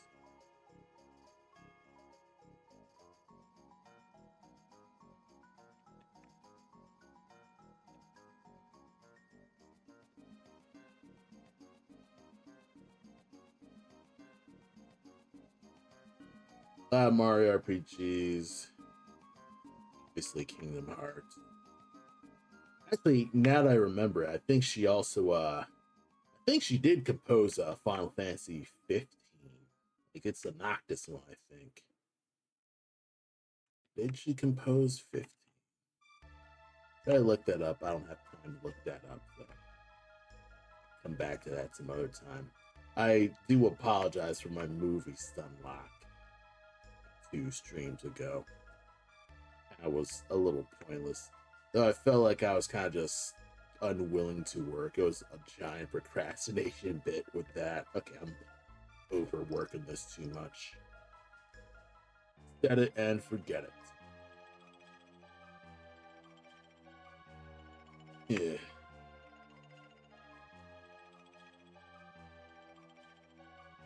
Don't forget it. Take this.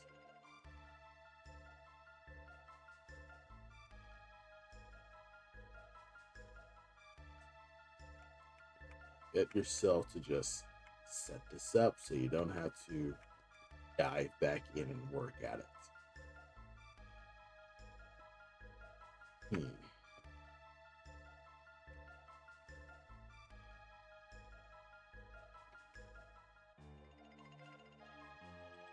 I always keep feeling like this just needs more and more rework because it just doesn't look quote, unquote, right. That perfectionism does contribute to me just slow loser. uh, but it is one of those things where I do. I guess I'm slow because, as much as I complain, I still love the exploration aspect of kind of just that figuring out puzzling stuff. As much as I get frustrated over the initial, like, I guess, anticipating the aspects of what I want to do, I'm actually doing it and not thinking about, not thinking too hard about making this impressive. I work a lot better. That's probably why I have an easier time drawing than writing. Because, with writing, there's a lot more kind of just hinging on that. Where with drawing, I could just doodle a cool thing or even a dumb thing, and people will just immediately like it because it looks aesthetically pleasing. My drawing strengths are just showing off there. I don't really have people like being like, "Oh, this kind of like makes no sense." I'm kind of like, does it have to make sense? Really? It's it's a dick demon. Like, the only sense it really needs to make is, does it look like a penis, and does it evoke a sense of sexual energy? I probably shouldn't be constantly making penises for the sake of just weird sexual energy, where it's like I'm mostly making penises because it's funny.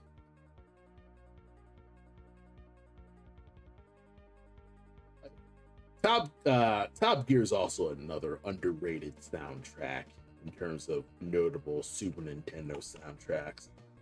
I never really hear Top Gear talked about in terms of, the best NES or Super Nintendo soundtracks of all time.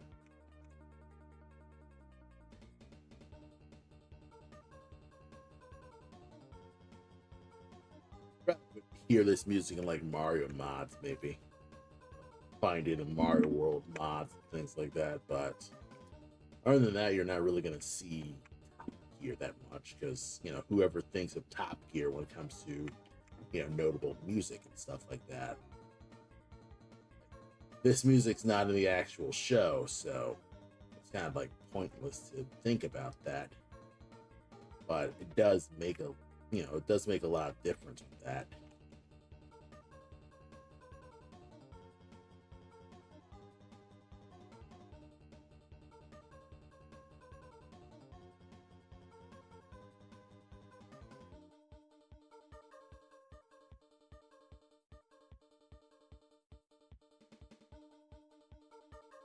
I should play Top Gear just to see what it's about.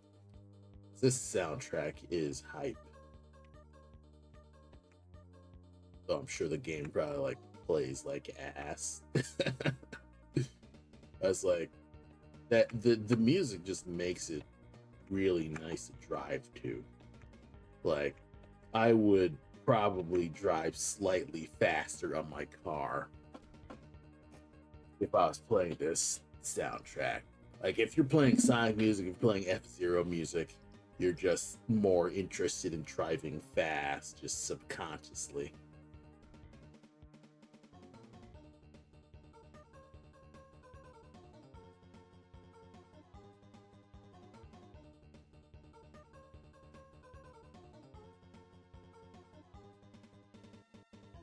All right, let's see if we can't add some leaves here.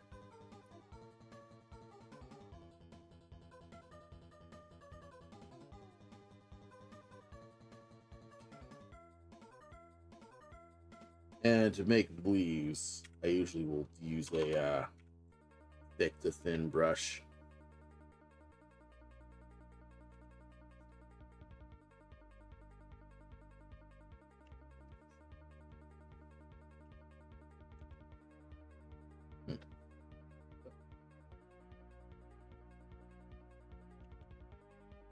isn't the thick or thin brush working here?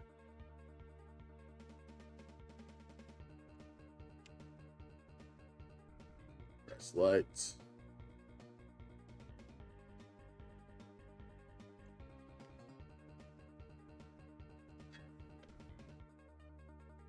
Am I going insane right now?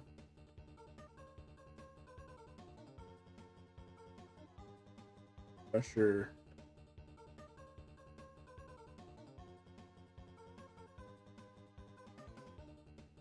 Why is the pressure settings working?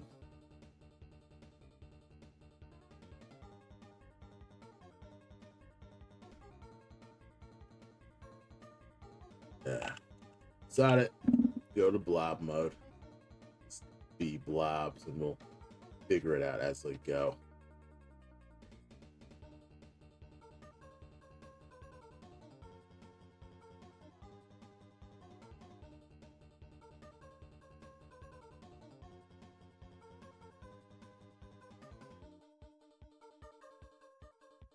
Yeah. This is lighter. Because with keeping these leaves, there's a lot of making giant layers of leaves. I just get it. You know, like it's a giant layer of leaves.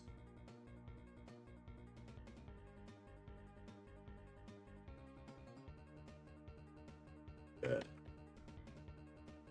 Then you'll use these top leaves to kind of just establish these top leaves here. It looks like a lot of really good foliage.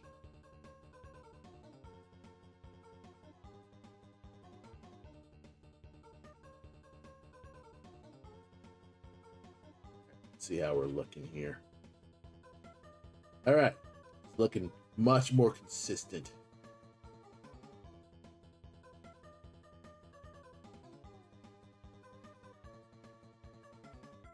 All right.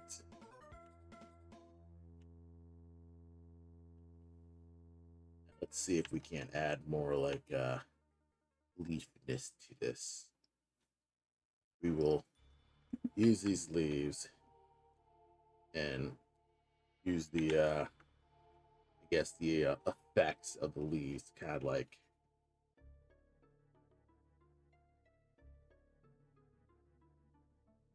make it look like the leaves are moving in a specific direction.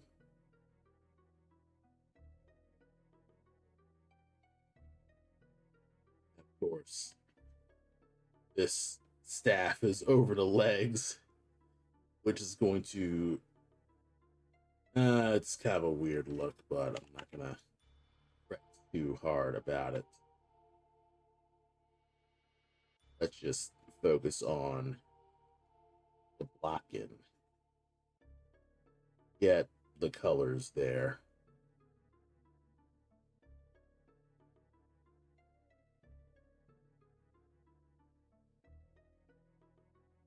Focus on the motion. Let's get it looking as motiony as I can. It looks like a bunch of dots kind of just flittering around. It's going to make sense once it's a big cohesive unit.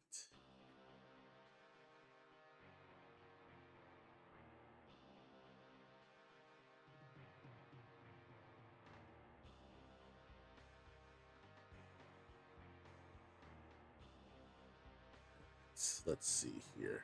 Maybe I can nudge staff over. It'll look good. Will it? Yeah. So this is going to be a bit of an issue.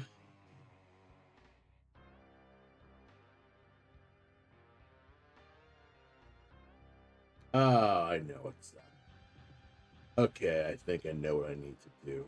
So, these leaves. This is going to go close staff area. So what I'm gonna do, make another layer of the oh, yeah.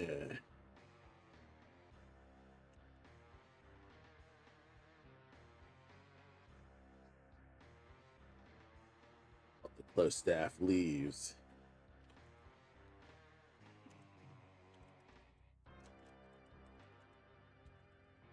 Leaves. You know, I know how to spell. You know what? We'll just call this folder close staff.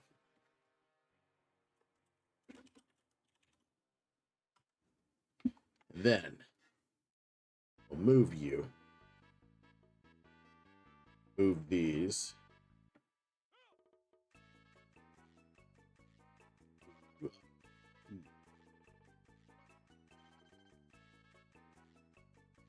Put this above. And abracadabra. Kazam. The leaves actually look like it's over the feet.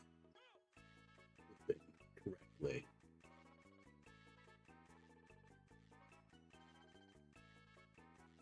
Control S. Okay. It's getting better. It's looking better.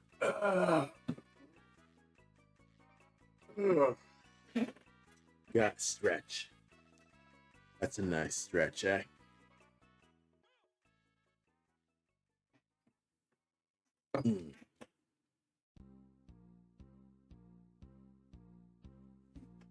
Alrighty. This is good music for deep concentration. Fist fighting God. Alright. Alright. I will let it go like this.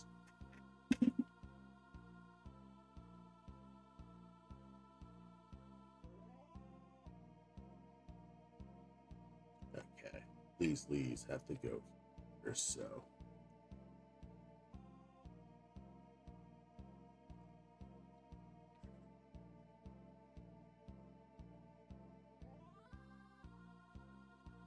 Oh yeah. Closer in. Because it's still rolling forward.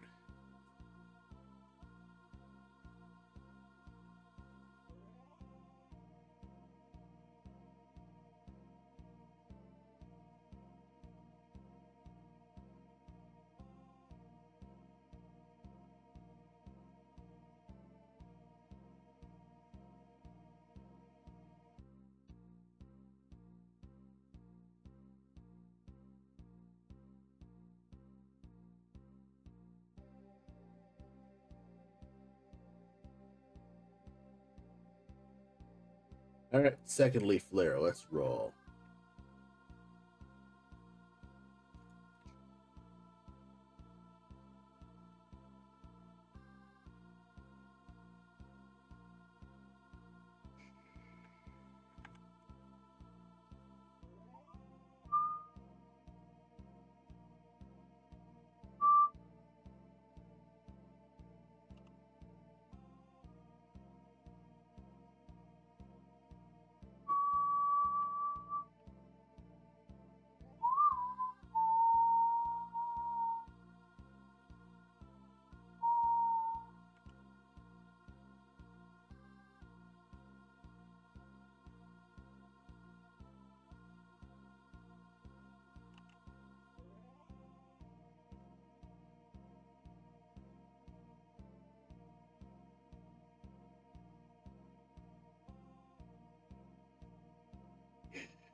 Okay.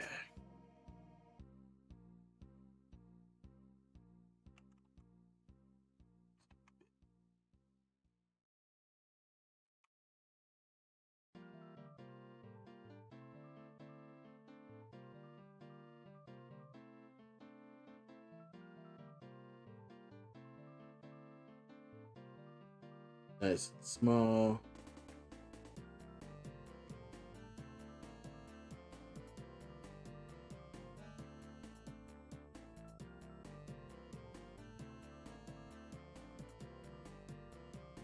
Okay.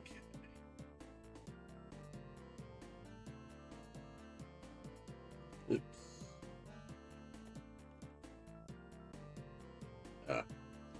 Gotta be much further. Okay.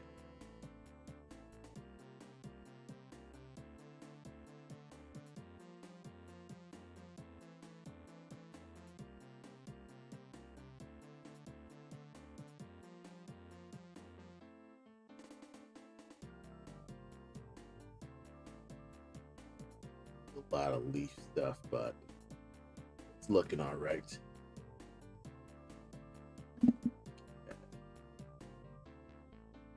How's it looking so far? Oh, too far.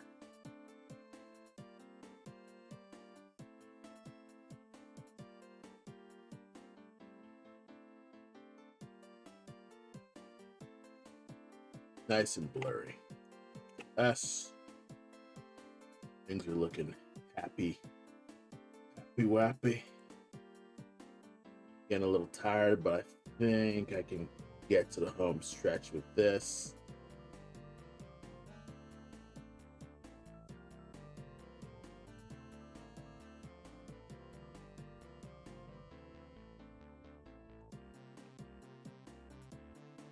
One thing that I wish I could figure out with like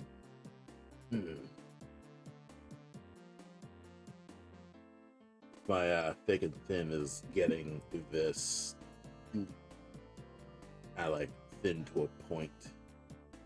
But you know, it is what it is with that.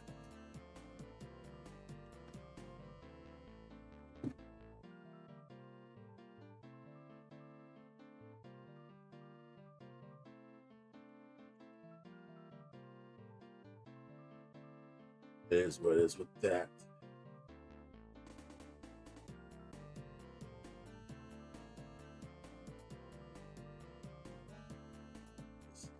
Really thin blobs. That's how it's gonna look. These aren't crazy sharp, just basic little blobs. They're not doing too much in terms of details, just they're little round paint blobs.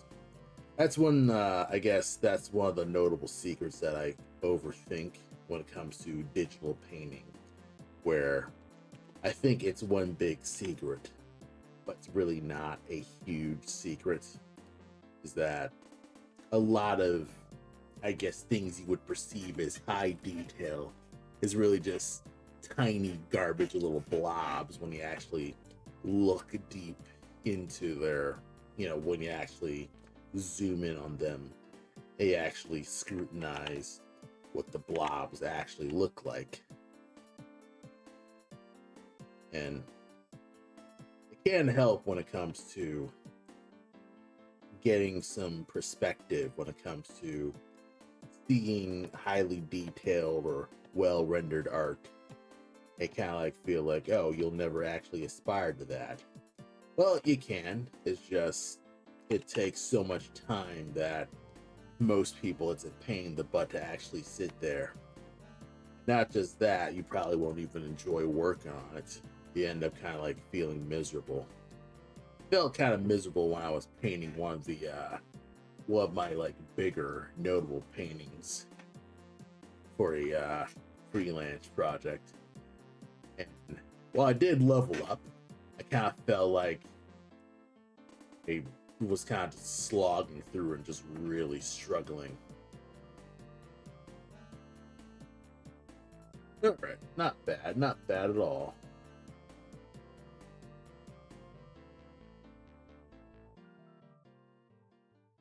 Looking real good. Now, the only other thing I could do is add some like little leaf droplets here where you're seeing little bits of leaves kind of like glitter away.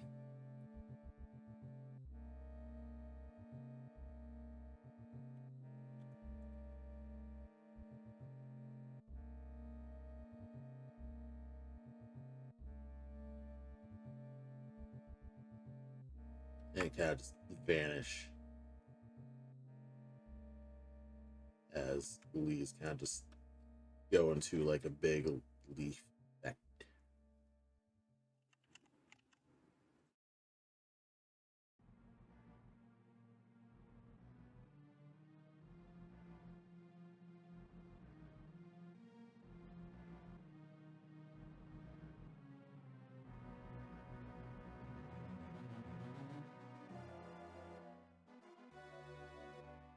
The leaves kind of just vanish away.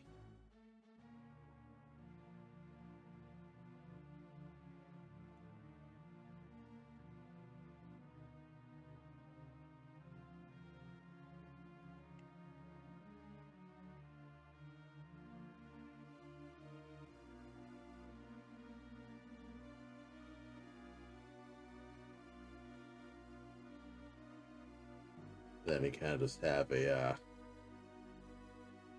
vanished leaves here.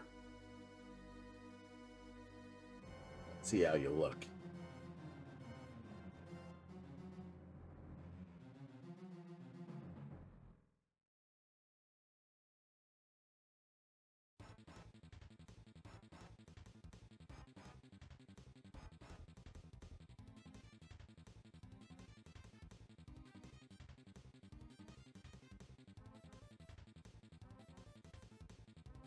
Try to do something a little fancy where a few leaves kind of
let's see how it looks.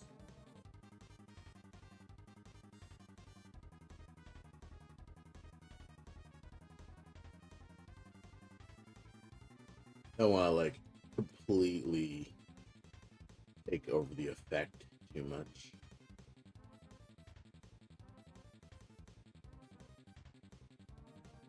Okay.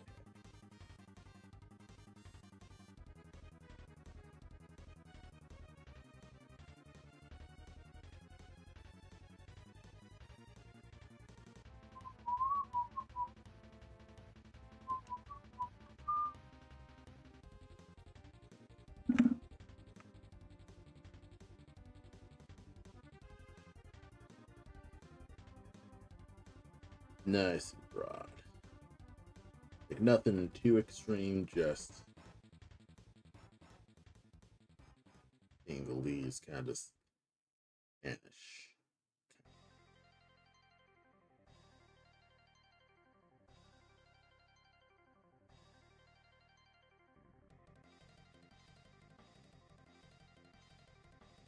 Few leaves kind of just this.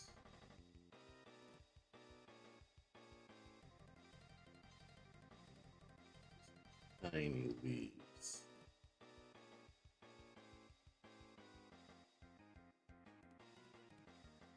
I acknowledge that, no, don't do that. Acknowledge that it has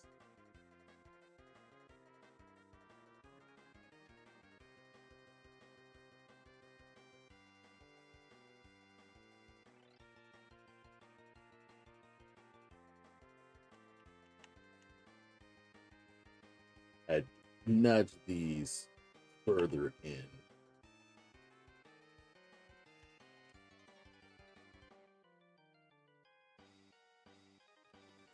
Nudge these further in as the onion skin,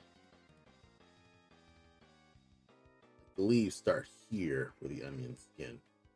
It wouldn't make sense if the blur started away.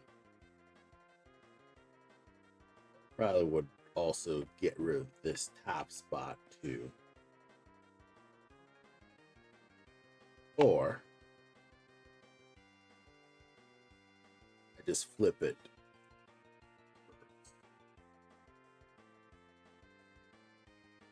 Oh. In the wrong spot. Flip you. Birds. Here.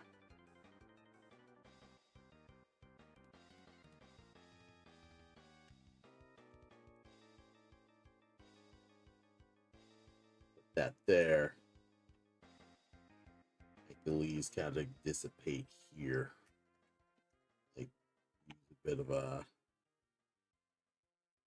Oh, it's kind of just get rid of that way.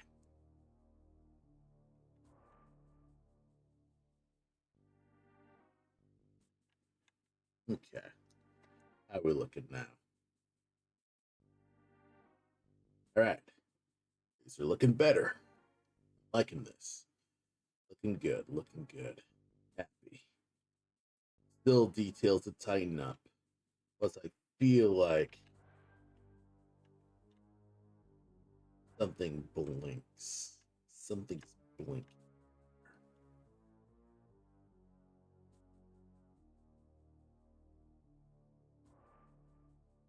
Ah, okay, so this loincloth kind of like blinks a little too much. So could I add maybe like one more thing to the loincloth?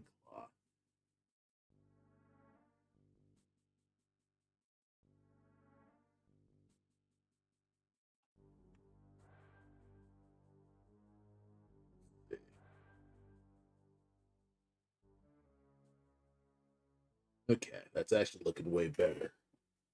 That's good. That's good. That's real good. I'm happy. That's looking perfect. Or at least it's looking in a sense that I can probably just let this go for now. Make one more save. Because this has been a pretty solid bit of progress, I'd say. I mean, obviously, in comparison to everything I've been doing so far, I mean, I'm making significant strides in getting this done. I'm nearly done. There's still a bunch of polishing. Like obviously, there's a few effects of stuff that I need to do, like the gloves, things like that. So far, making really, really good strides. I will obviously be continuing to work on this off stream because I work a little better when I'm just in quiet or listening to a podcast or just listening to something a little bit more mainstream, like Pink Floyd and whatever. I've been listening a little bit to more Kendrick Lamar. I've been like listening to Good Kid, Mad City. Probably isn't a good like starter album, but it's okay. It's one of those things where it's kind of like, you know, it's typical like. No, it's kind of actually no, it's not that typical because the lyrics are more not celebratory of the gang life, but it's more just a frank vision of it. Probably like more frank than I'd say Tupac, honestly. There's still a bit of like celebration and like bravado, but I feel like in comparison, it feels like it's more just this is what it is. It's not great, but it's what the life is. Yeah. So I mean, it's all right. It's I'm listening to a bit of that, and the local library is really good for kind of like finding albums like that. So I'm pretty happy. Anyway, I'm going to go to bed now because it's currently 9:30, and I do need to wake up early tomorrow. So thanks for stopping by. I will stream hopefully next Wednesday or maybe this Friday. Just play a video game. Follow me here on Twitch, and follow me on all my social medias. I usually am good about notifying everyone about when I'm streaming. So it is what it is. Thank you, everyone. We'll see you all next time. Have a good night.